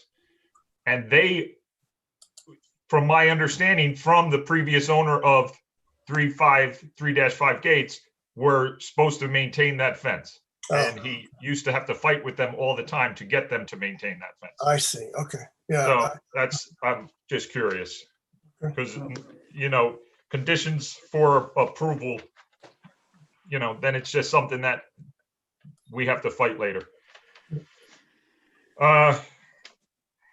Also, you mentioned, this is for the attorney, you mentioned that fence is not 4 feet high? I'm sorry, are you asking of me? Yes, you stated that fence was not 4 feet high. I don't testify, and I did not testify as to the height of the fence. I'm pretty sure you testified that fence was in disrepair. And Mr. Kasay testified as to the fence. I apologize. Mr. Kasay, you testified that the fence was in disrepair and that it was not 4 feet high. It's an approximate. I haven't gone out there and measure. I'm gauging based on, it is in disrepair and it's not at a continuous height. So I'm estimating that it's. Okay. Well, I went out and measured it. I'm sorry, you need to not cut each other off, please. Yeah, speak one at a time, please. Thanks. That's helpful. Oh, I'm sorry. Yep. Again, so you went and measured it, Mr. Kohout. You went and measured it, and what was the result? It is. I measured it at two different Mr. locations. Kohout, can you raise your right hand so this will count? Mr. Giannetti, you have no objection. No objection. Thank you. So now it really counts, Mr. Kohout. Do you swear to God or affirm that the testimony you're about to give is the truth, the whole truth, and nothing but the truth? I do. Please proceed. So yes, I did go out, measure it in 2 different locations, and it was 4 feet in both those locations. Okay. I don't think Mr. Casey was testifying that it wasn't 4 feet, and I think it was our testimony that our fences will be higher than that fence. Correct. He actually said it was not 4 feet. Yeah. So Well, then that's- I use it in context that it was because of it's leaning in a lot of spaces. It's effectively not more than 4 feet. Maybe the actual fence measures 4 feet, but we're proposing to put in a taller 6-foot fence that will be will screen more effectively than what's there. That was the point of my statement.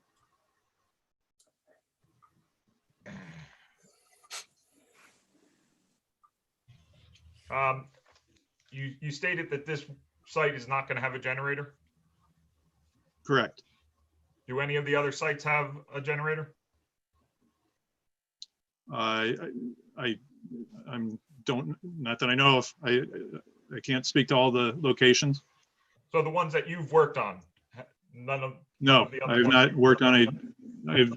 I have done dozens of childcares and have not done a generator for Primrose. Fair enough. The northeast stairs, you said that those are egress stairs, Yes, and those doors are exit out onto Morris Avenue? correct. Correct. And it looks like you have shrubbery planted there. Is that just for the drawing, or is there going to be a way to keep that area clear? There is a small concrete pad that will go in that location. Okay. And the snow will be required to be cleared from that path. Yes.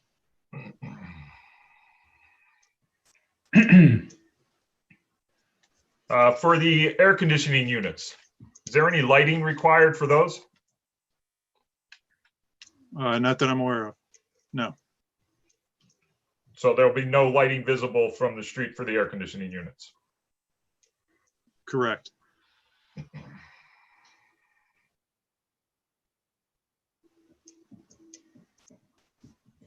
The windows on the Morris Avenue of the newer building, of the building that you plan on building, Yes.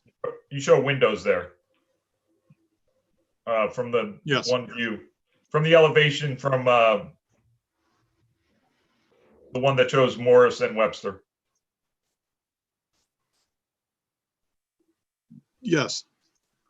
Those windows, do the windows go to the floor, or is it just the drawing that makes them look like they go to the floor, and that's going to be some other sort of, because if that's the floor level on Webster, if you wrap around, it appears like those windows are going right to the floor level.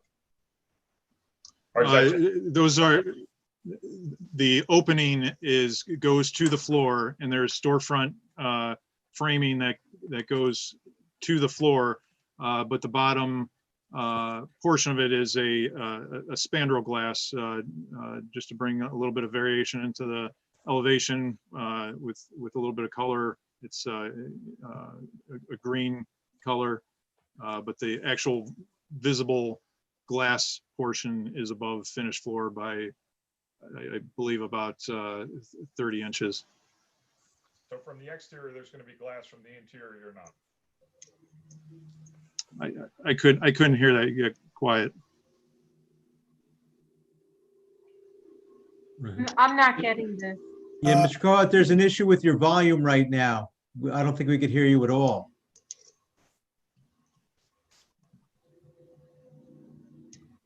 Now? Yeah, sorry, we can't hear you. Very faintly. Can you hear me now? Very softly, but yeah, we can hear you. If you ask a question, I'll try and. Okay, I'll try to talk louder. I don't know.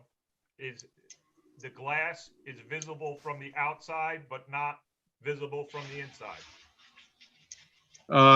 I heard the glass is not visible from the outside. You're asking about the transparency of the glass above and below. There's a mullion that runs about in the middle of the glass, about 30 inches up. So the bottom portion is opaque and you cannot see through. It's a opaque colored glass from the exterior. On the inside, it will be solid wall. From the inside, you'll only see above that middle mullion through the transparent glass. Okay. And one last thing I just want to clear up about the dumpster. It was stated that the buffer is 5 feet. The buffer is more than 5 feet, correct? Because this is a commercial building. Yeah, I think that's more, I know Civil testified to that in their testimony. I don't recall the buffer requirements. So I'd have to defer to the planner.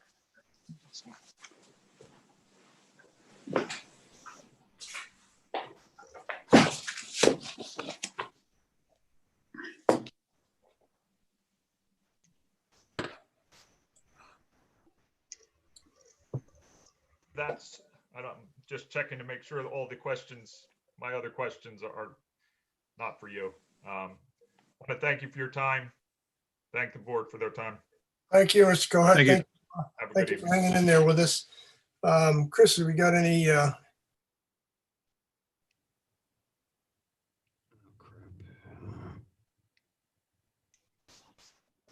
Do we just lose the chairman? Yeah, I'll get him back.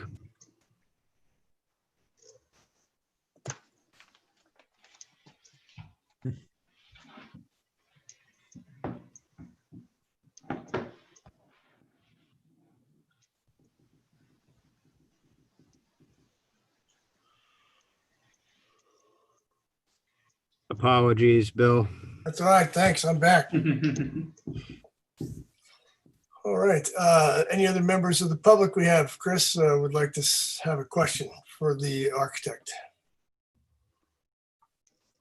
Yes, we still have 12 hands up. Let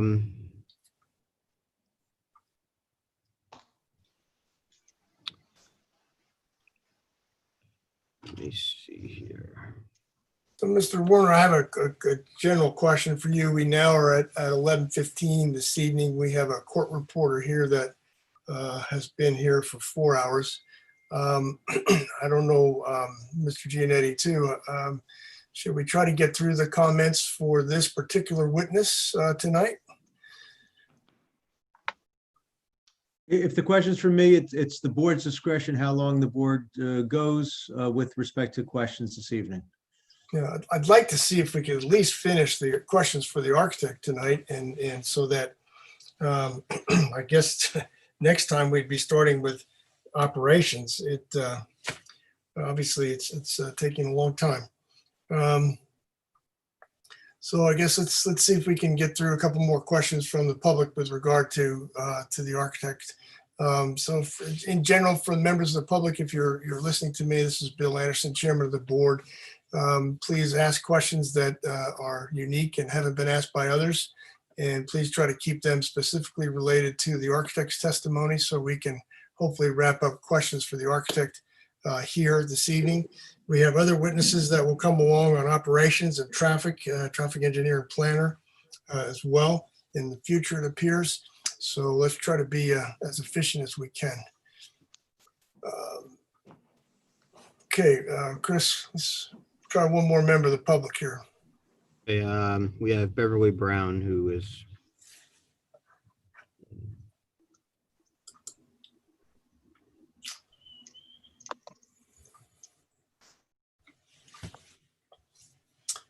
Ms. Brown, are you there? I'm still awake. I'm amazed everybody else is. I have one, perhaps two questions. Before you do, if you could give us your state your name and address, please. 221 Kent Place Boulevard in Summit. Mr. Casay, thanks for all of your testimony here. Were there any design elements or structural elements that you had to incorporate into this building as required by Primrose? Not required. There's some flexibility in the design. We try to use similar character to what they do in other locations, and we try to be sensitive to the context around the area. So, there's buildings of similar size and scale, and with the building, the existing two-story building, with the gable feature, there is a lot of examples of gable features in the area. Okay. What So about? it's not a prototype. Sorry, didn't mean to cut you off there. What about any requests from the franchise owner? The franchise owner didn't have any specific requirements, just had wanted to see some ideas, and he liked what we did. So there was some development through that process. Okay. All right, thank you. That's it from me. Thank you, Ms. Brown. Thank you. Mr. Nicola, next. Next is Elizabeth Blamble.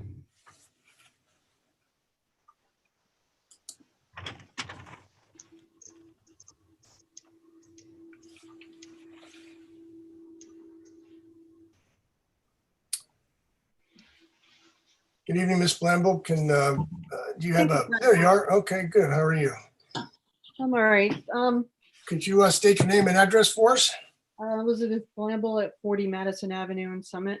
Great, thank you. Have a question for Mr. Kasay? I actually don't know because I'm very confused as to who does what. So I'll ask my question and then we'll try to help you out.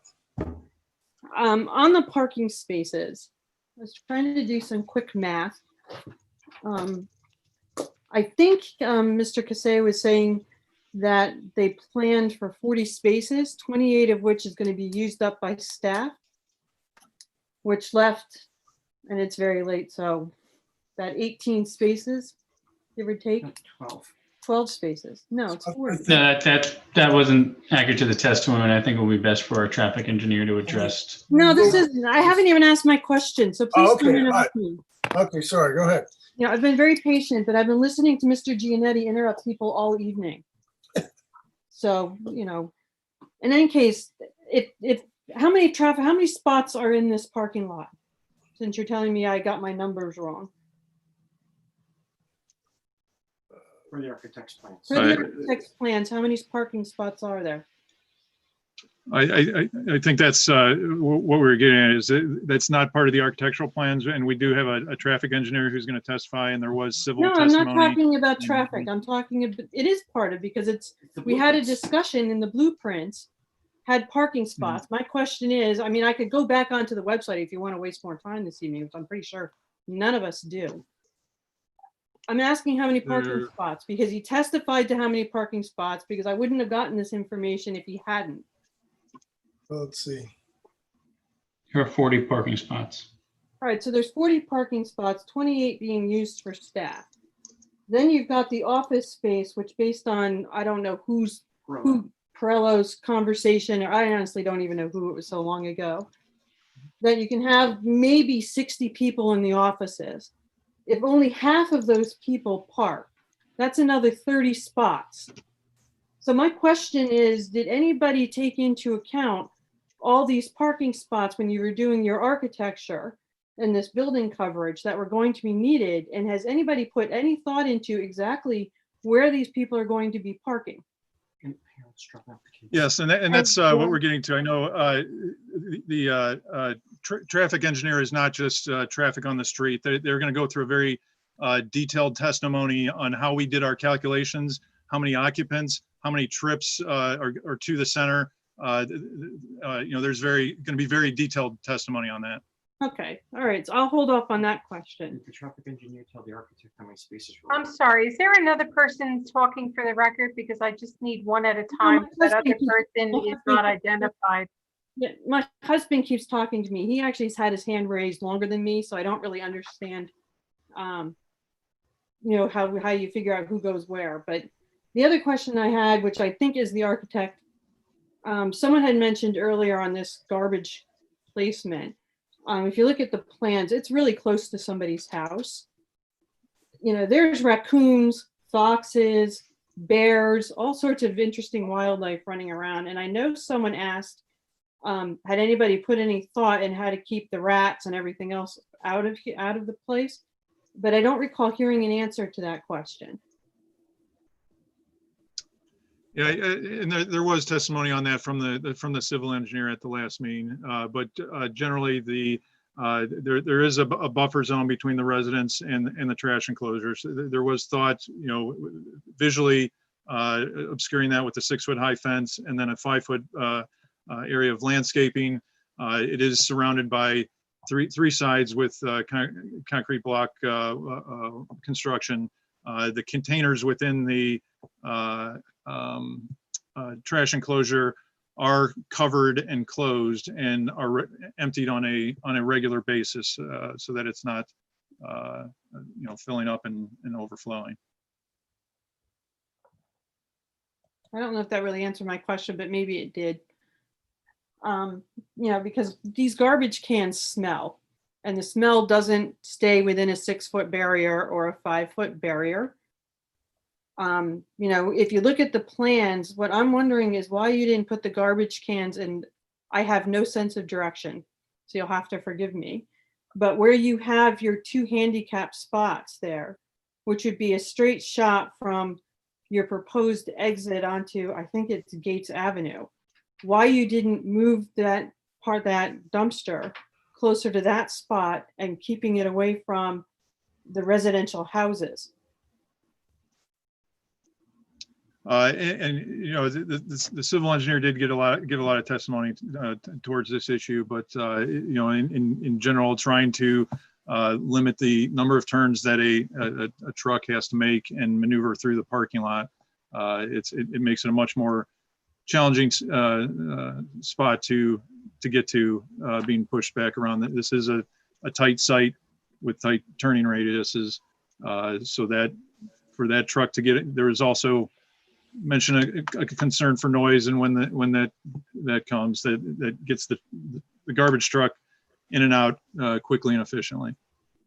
Well, where I'm talking about, and maybe I'm not, if you look at your exit going out onto Gates Avenue, if the truck were to back up straight back, you could actually get to the garbage can placement without it being next to somebody's house.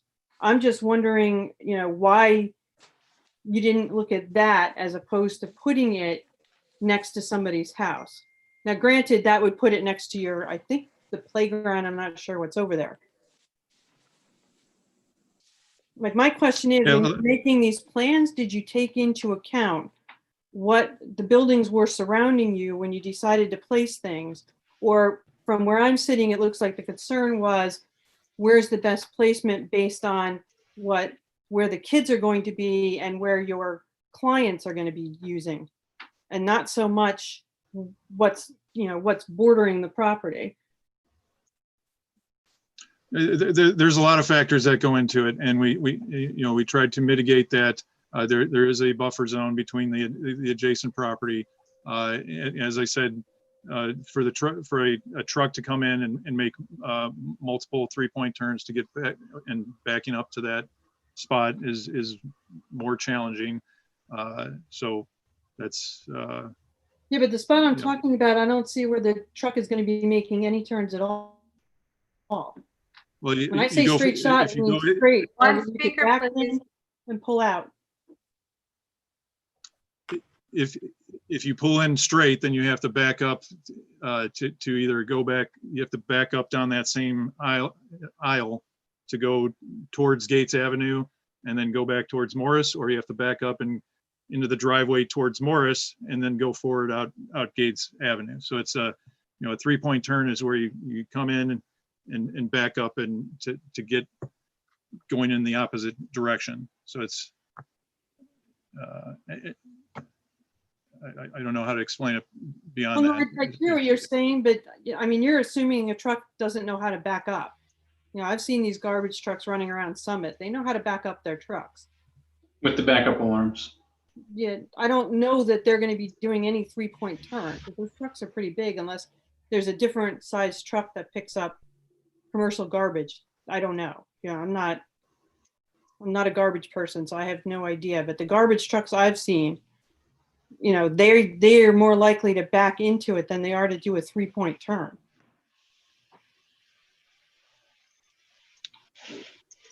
I That's all think I'm maybe saying. he testified to the answer. I don't know if any more is needed. Okay, well, my question's not being answered. I don't know who No, he answered it. You just don't like the answer. Either way, if it's backing up, there's going to be some sort of a 3-point turn, whether it's backing into it or backing out of it. No, because if you bet, you know, maybe I'm not. It's an Mr. asset. Chairman, Back Mr. straight Chairman, into the garbage I'm can. going to ask you Sorry, to. this is the court reporter. I can Yeah. only take one person. Mr. Chairman, I think we're in the midst of argument and maybe Yeah. with control, the questions and answers could be given. Questions by Ms. Blamble and based upon the testimony of the architect, and answers by him as best he can. Yeah. No, I think we've had the answer, and I think perhaps, Ms. Bramble, it's not an answer that you wanted to hear, but I think they're proposing the location for it, and that's where they're proposing it. That doesn't mean that the board's going to approve it. It's just, that's their proposal and that's their position, and we got to go on down the road and take it from there. Any more questions? We're not going to get them to change it, in other words, at this point. No, I was We just may- we may in asking the future. why they didn't pick a spot closer to their building. The answer I'm getting is because we didn't want to. I'm fine with that answer. Okay, that's the answer. Okay. All right, any other questions tonight? No. Okay, thanks for participating and thanks for staying up late with us. Thank you. All right, Mr. Nicola. Next is Stephen Forbes.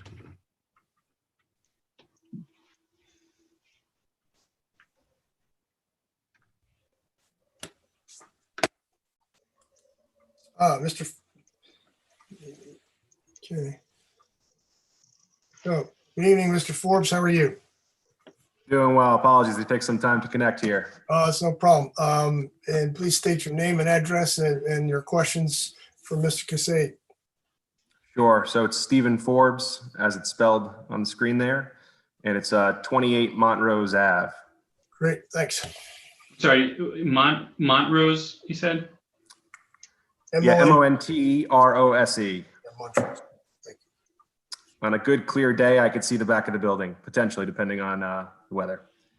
So my question, rather than all of us try to be experts in architecture, for Mr. Casay is if you think about your experience and you think about sort of incorporating all the design requests into the drawings here, would you consider these drawings to be one of the more overdeveloped designs that you've worked on in your 25-year career as an architecture? I'm not sure what you mean by overdeveloped.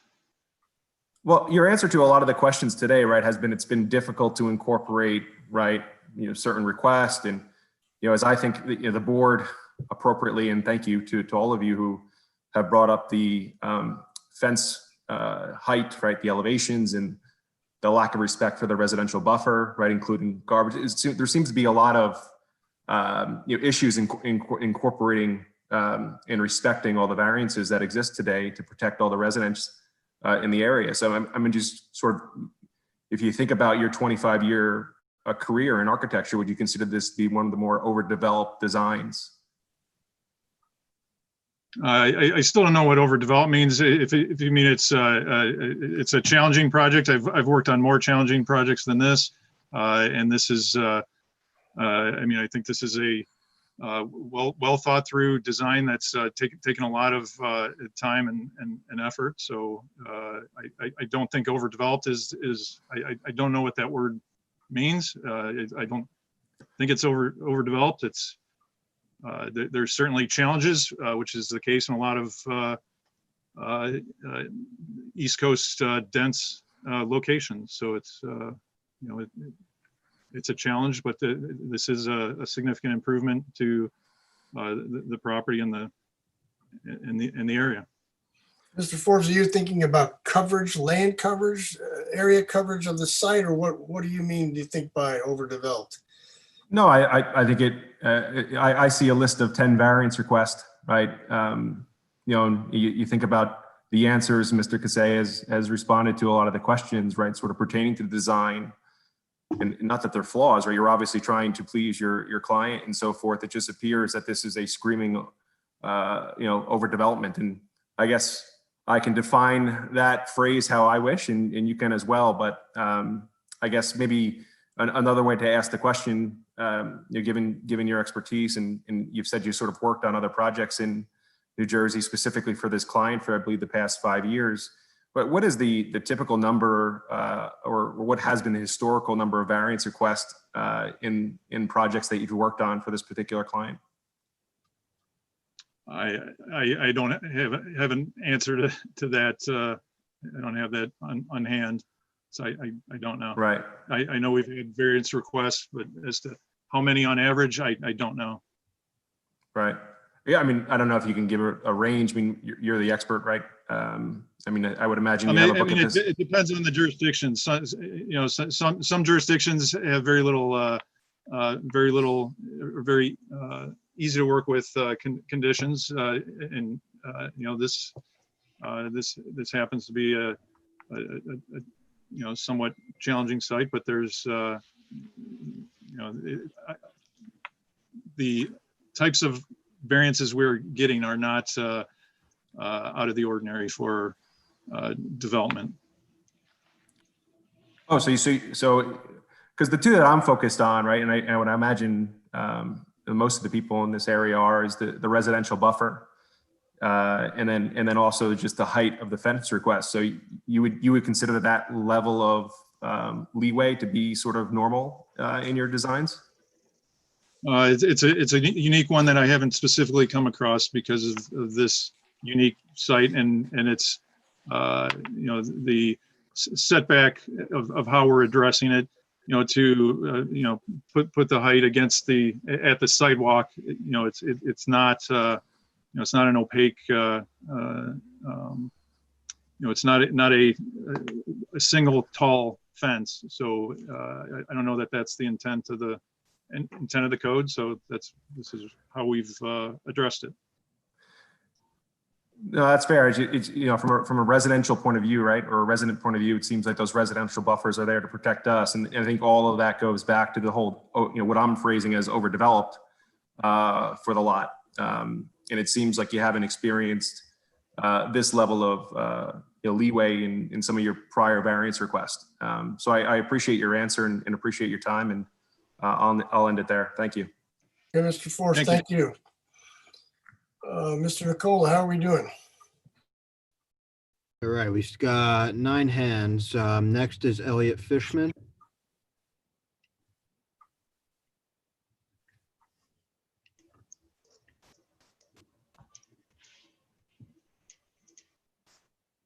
I'm being told a reporter needs another break. Okay. Let's see, where are we now? Time-wise, we're 11:36 here. So we've been at this for 4 hours. That's certainly a reasonable thing to do. From the board's perspective, board members, how do you feel? Do you want to call it a day and work on our next next meeting in 2 weeks? Or we have a little more strength to go on a little bit more? Or what's the board's pleasure?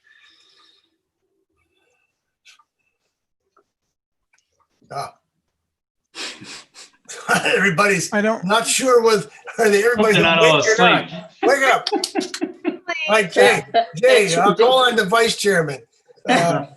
Give me your tolerance for any more time, Jay. I can go a little longer if it means we can at least finish this section, but I think you have to set a deadline. I mean, another 15, 20 minutes. All right, so I don't know if that's enough, but we need our court reporter, Bridget, 5 minutes, 10 minutes. Tell us what would be best for you. 5 minutes if you're setting a time All limit. right, we're gonna set 5 minutes, so 11:42, and we're gonna close up our shop at midnight. How's that? Does that work for the board members? The only thing I would say is that for the people that have waited up to hold their hand up, we may want to figure out a way to ensure that if we do break, that those people would have an opportunity at the beginning of the next meeting to ask their question. What I'd prefer to do is be able to get through all 9 of them between now and the end, but that now and midnight, but that doesn't seem likely. So I agree with you, Matthew, that somehow we would take those names and they would be at the head of the list. All right, so let's take a 5-minute break and come back at 11:42, 11:43.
Okay, I guess we better do a roll call, Chris, to be sure we got everybody. Oh, Steve's missing in action. There he is. Okay. Let's do a roll call. Be sure we got everybody on the board, and let's push forward to get this done as quickly as we can. Do we have Bridget back yet? I'm right here. Okay, great. Thank you, Bridget, for hanging in there. Okay, Chairman Anderson, Present. Vice Chairman Brinkerhoff, Here. Councilmember Little, Here. Ms. Paulson Alvarez, Here. Ms. McNeil, Here. Mr. Delory, Here. Doctor,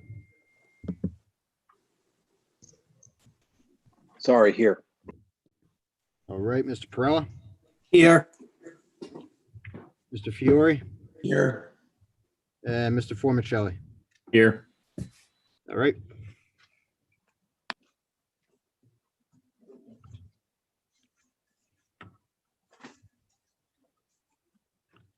Mr. Chairman? Okay, you're let's go ahead and proceed to our next member of the public.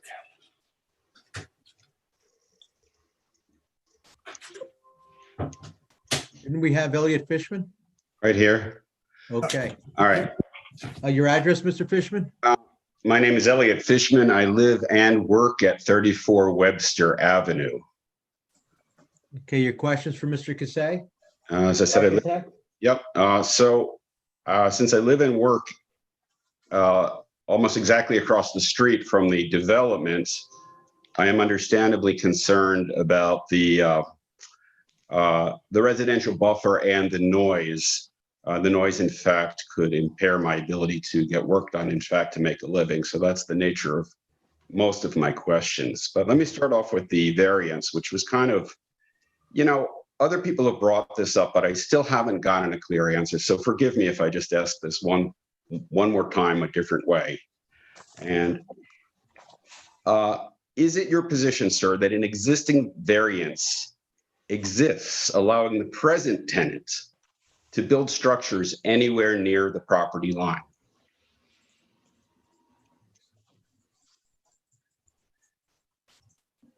I think that's more of a question for the planner, and it was discussed in the civil testimony.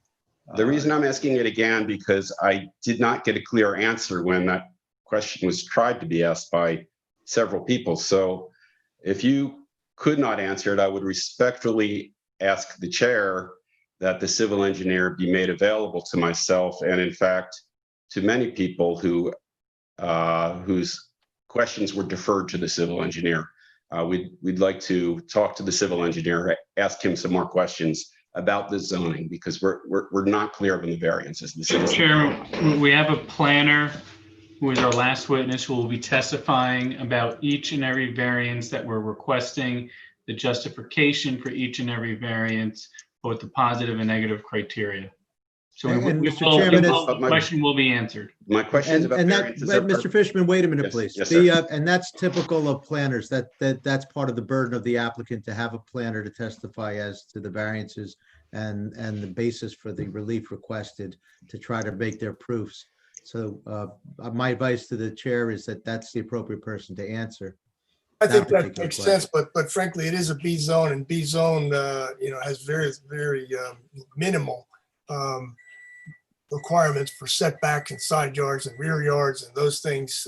So that I'm not going to opine as a planner, but frankly, it's quite different than other zones in the city in terms of its ability to cover the site in certain ways and its sight lines. I meant to say property lines as it relates to setbacks, front, rear yards, side yards, those kinds of things. It's a fairly liberal zone as far as as zones in Summit are concerned. And nonetheless, my understanding is an extraordinary variance is requested for the residential buffer, which is the particular concern of myself and other people on my block. All right. So I Our guess planner will testify as that. that's what we have to do, because it has to be entered in as planner testimony, not my testimony. And the architect is really not, it's not really part of what he does. So as much as I hate to say, Mr. Fishman, we'll have to leave that to the planner. One thing you could do if you wished would be to go on the city's website and go into the DRO and look at what the B zone I have allows. spent countless hours reading it. Yeah, that's exciting. We had countless hours putting it together, but anyway, it's probably the best. It's probably the best that we could do for this point in time. And I understand your frustration. Well, I do have a related question, and I'm not sure it would be addressed to the city planner or the architect or the city, but what is the city's policy for grandfathering or not grandfathering real or imagined variances from the previous tenant? Yeah, that I don't have an answer for. I don't think it's a policy. It's more of a legal issue, right? What's grandfathered, what's well, not. isn't it? Mr. Warner has a sense of that. Yeah, the bottom line is, if an approval is granted, it runs with the land. If something exists prior to a zoning ordinance change, it is a pre-existing nonconformity, which is, as you say, grandfathered, but it cannot be changed or expanded or intensified without additional relief. It all depends on what particular deviation you're talking about and what the history was, if it was ever approved previously by a board, and/or whether it pre-existed the ordinance that rendered it not a nonconformity. Well, thank you for clarifying the intensification and deviation of this hypothetical variance that presently exists on the current property, because up until now, the developers just assume that it exists and the citizens do not. But let me move on to some specific questions to the architect. So this is you told my neighbor, Mr. Forbes, that this was a particularly challenging site because the residential buffer and not such a high fence are not typical variance requests. They were required because of the density of the lot. My question is, does Primrose, or have you designed any schools for Primrose, other schools with this density? This is that many students on this small a lot. I would have to review. Not, I can't speak to that. That there's been this. There has not been this identical situation. There's. So how many schools for Primrose have you designed over the years? I don't have a total, but I would for Primrose probably 30. 30. And do any particularly dense ones stand out in your mind? Not off the top of my head. If you had to categorize it, was this one of the most dense or least dense or average density, or where does this stand on the whole spectrum of density for childcare centers? It's a difficult question to answer. There's a wide variety of densities. There's more urban locations and there's more rural locations. So obviously a rural location is going to be on a less dense size, but there's sites that have been more dense than this site. All right, let me ask it from another. Do you consider Summit to be suburban or urban? It's closer to suburban. Closer to suburban. It has a density. There's suburban areas that are. And is this suburban density? I'm sorry, you're cutting each other off. I need Sorry. one speaker.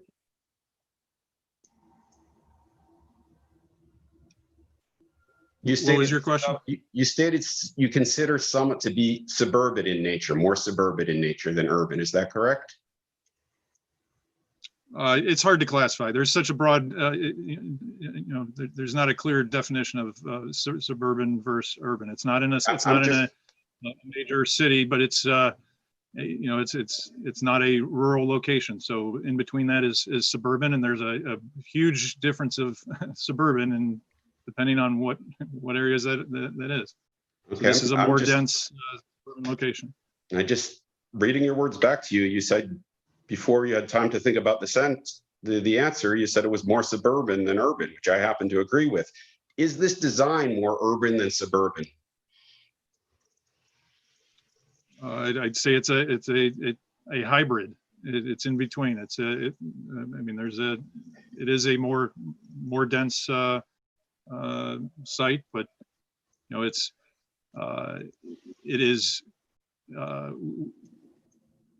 working within the same boundaries of the existing building. So it's not increasing the density of the building area.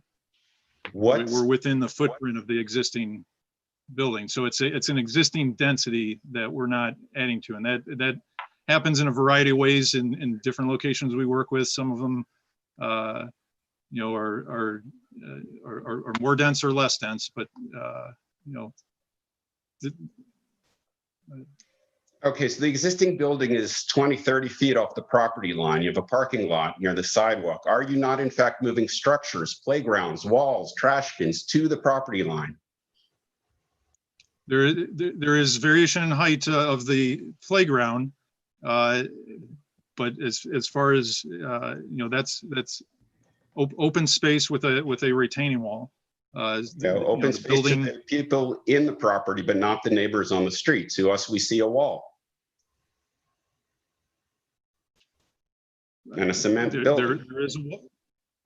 There is a wall, and there is a retaining wall on the site as it sits now. The parking lot, the existing parking lot is lower, and then there's a retaining wall further into the site. So we are relocating that. But as far as density, I generally consider the building itself to be the main character of density, and we're maintaining that density. The retaining wall is shifting in location, and by nature of the grades of the site, it is you know, a couple feet higher than the existing retaining wall and moved, but it's not a that's not a density. Sir, are there or are there not presently physical structures on the property line?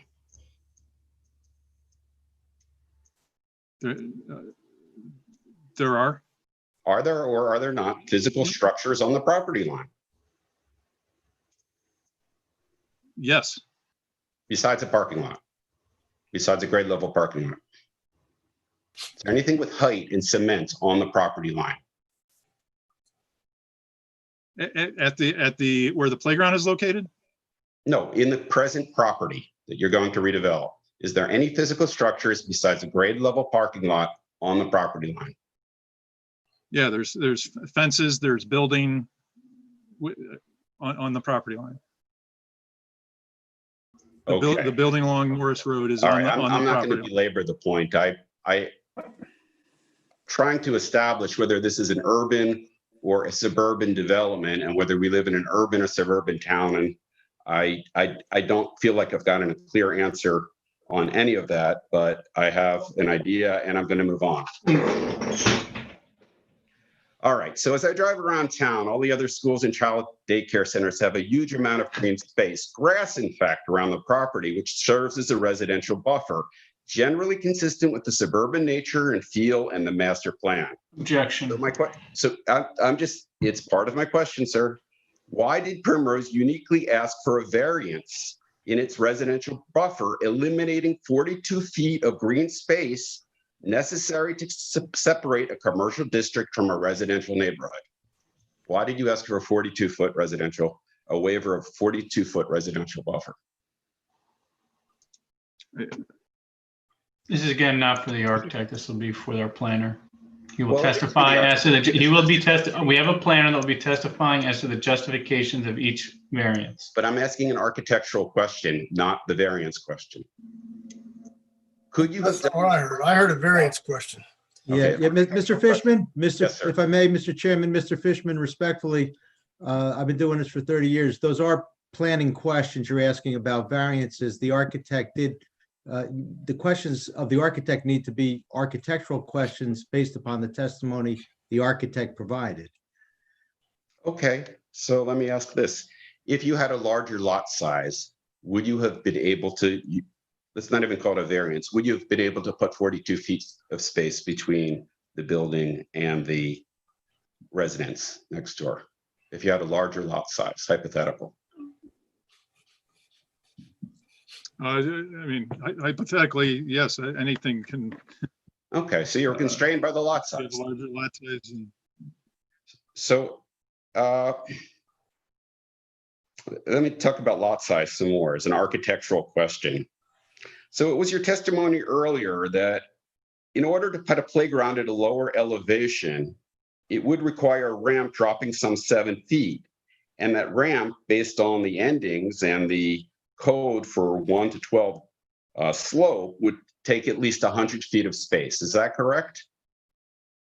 I'd have to look at what the exact calculation is, but 7 feet times 12 is going to be, so that would be 84 foot of sloped ramp, and then you would have to have at least 3 landings of approximately 5 feet. So there's intermediate landings, so that's another 15 feet, and then top and bottom landing. So that puts it somewhere, if I'm doing the math right, around 109 feet.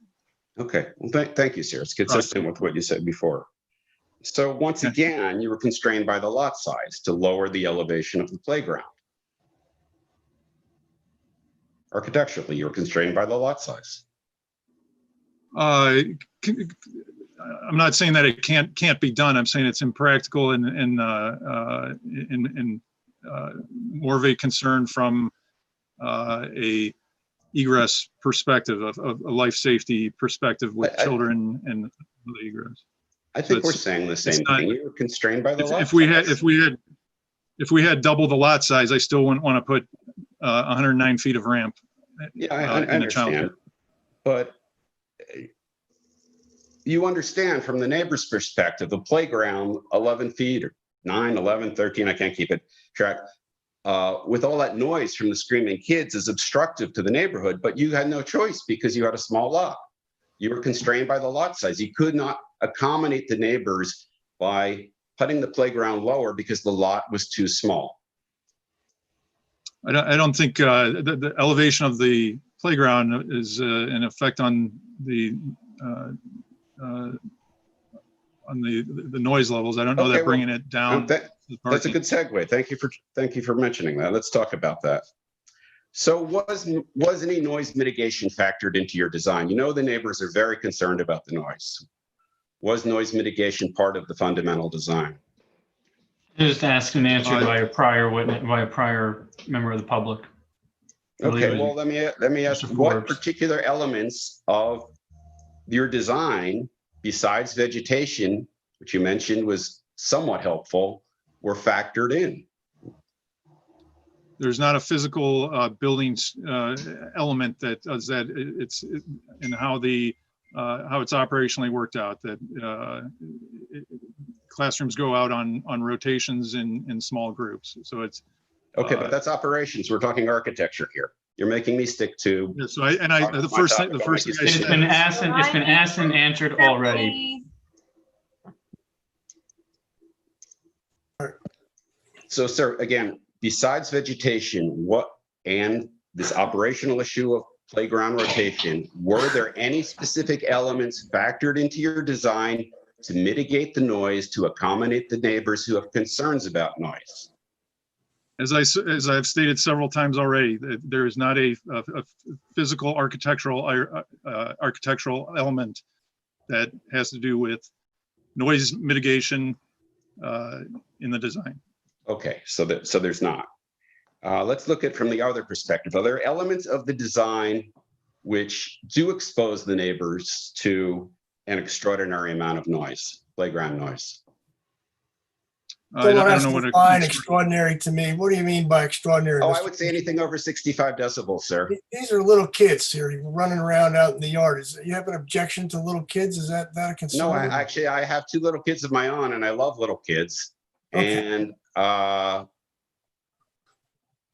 Mr. Chairman, maybe if I can try to help here, Mr. Fishman, Mr. Giannetti, the applicant, like all businesses and residents, will be subject to the noise regulations enforced by the state DEP, 65 decibels maximum during the daytime hours and 50 decibels maximum during the nighttime hours. Is that correct? Yeah, we would have to comply with the state noise requirements.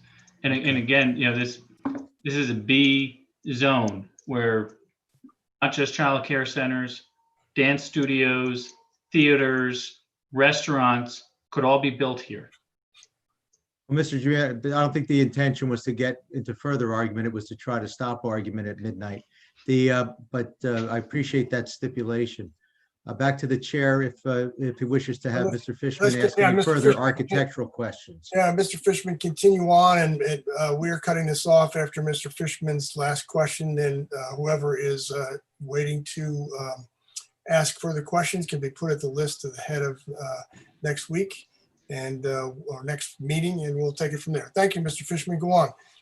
Okay, so does an elevated playground with an iron grid fence where kids are screaming in excess of 65 decibels. Objection. Does that provide, Objection. what are you objecting about? It's a question. Kids screaming over 65 decibel levels. Well, there's been no I'll submit evidence testimony presented of that. about that, yes. Then when there's public comment, then you can present that information. All right, so I will ask the question without reference to decibels. Does an elevated playground with an iron grid fence with kids screaming at an undetermined decibel level, does that provide mitigation to the neighbors who are sensitive to noise? This is not an architect question. I There'll just be asked planning them if there are testimony. Excuse me. Thank you. Go ahead, Mr. Giannetti. All right, one at a time. This is an architect dealing with the building design and the architecture testimony. Will be a planner as to planning issues and all the variances being sought. All right, I'll just wrap up this section by reading back the architect's testimony a few minutes ago that there were no special design elements built into this plan for noise mitigation. In response to your question. Yes. Okay.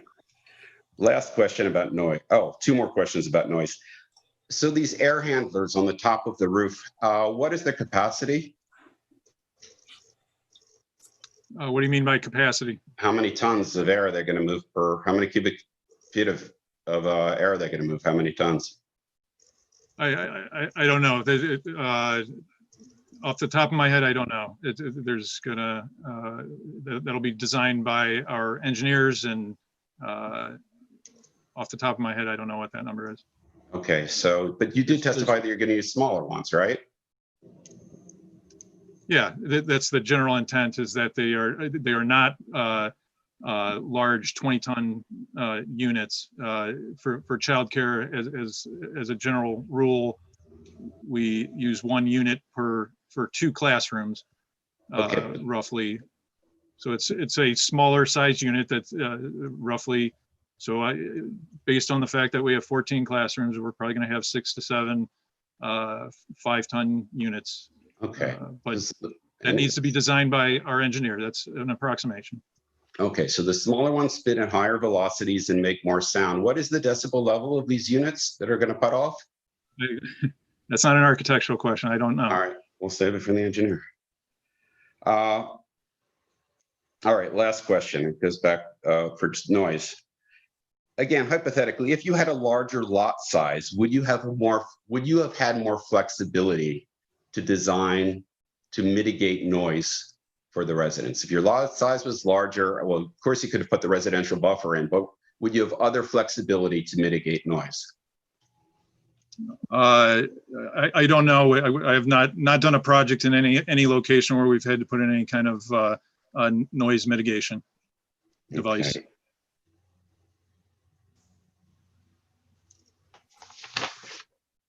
I have other questions, but out of respect to everyone's time, it's late. I want to thank the board very much for staying up this late and bearing with me. Thank you, Mr. Fishman. We appreciate your questions and hanging in there with us. You know, if you can tolerate it, we're going to be back at this again in probably a couple of weeks, and we'll keep carrying on. So we're going to wrap this thing up tonight.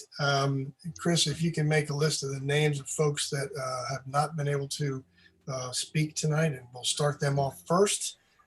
So for those who can hear me who have not been able to speak tonight, I apologize that we haven't been able to get you in. It's 10 after 12. We have board members and consultants and a court reporter. Everybody needs to go home and see their families, although their families will be asleep when they get home. Anyway, Mr. Warner, anything else you'd like to say this evening? Certainly, Mr. Chairman, of course, we have to announce clearly the time, date, and location to which we are carrying this ongoing hearing. My understanding is the next regularly scheduled meeting is October 26th at 7:30 p.m. via the same Zoom web-based platform, but I don't make the schedule. But Mr. Nicola perhaps can weigh in on that and what, if anything else, we might have on the agenda already for that evening. Okay, so October 26th is the next scheduled hearing. We did receive revised plans for 43 Woodland. They won't be ready in time for that meeting. And we are still awaiting a response from 83 Maple. So we have the master plan consistency as well as what we could carry this to. So I do believe there's room on the agenda. Also, I think it's important to read the names who are left into the record, just so we have it. And then we know who we're going to start with for the following hearing. This is videotaped. I think we have a list of the hands up, don't we? Do we really need to read them in? I think we have a video of it. I'm not sure if the Zoom screen shows up with the participants. So however you want to proceed, I'll defer to you. Michael Innes, Kim McGovern, Peter Coutone, Kristen Staub, Nandita. I guess that deals with, just to be clear, especially the next meeting, the board has given wide latitude for the members that have gotten up here, members of the public, and asked questions. At the next meeting, if you ask questions tonight already, you are not allowed to come back up and ask more questions at the next meeting. Of this way, of this They witness. can ask questions of the other consultants. Of the other consultants, and they can speak at public comment, but I don't want to have the same 20 people asking questions of our architect. That again. seems reasonable. That seems reasonable to me. Mr. Chairman, would it be possible to start the next meeting a little earlier, maybe at 6 o'clock? Or are we confined to the 7:30 start time? No, we can't. Depends on the board members, their commuting schedules, etc. Okay, that's fine. I just was wondering since it went so late. I think if we started at noon, we might finish. That's what I was thinking. But that's a fair point. Thank you. Okay. All right. Thanks. I appreciate that, Beth, because I think it'd be great if we could. But Mr. Giannetti.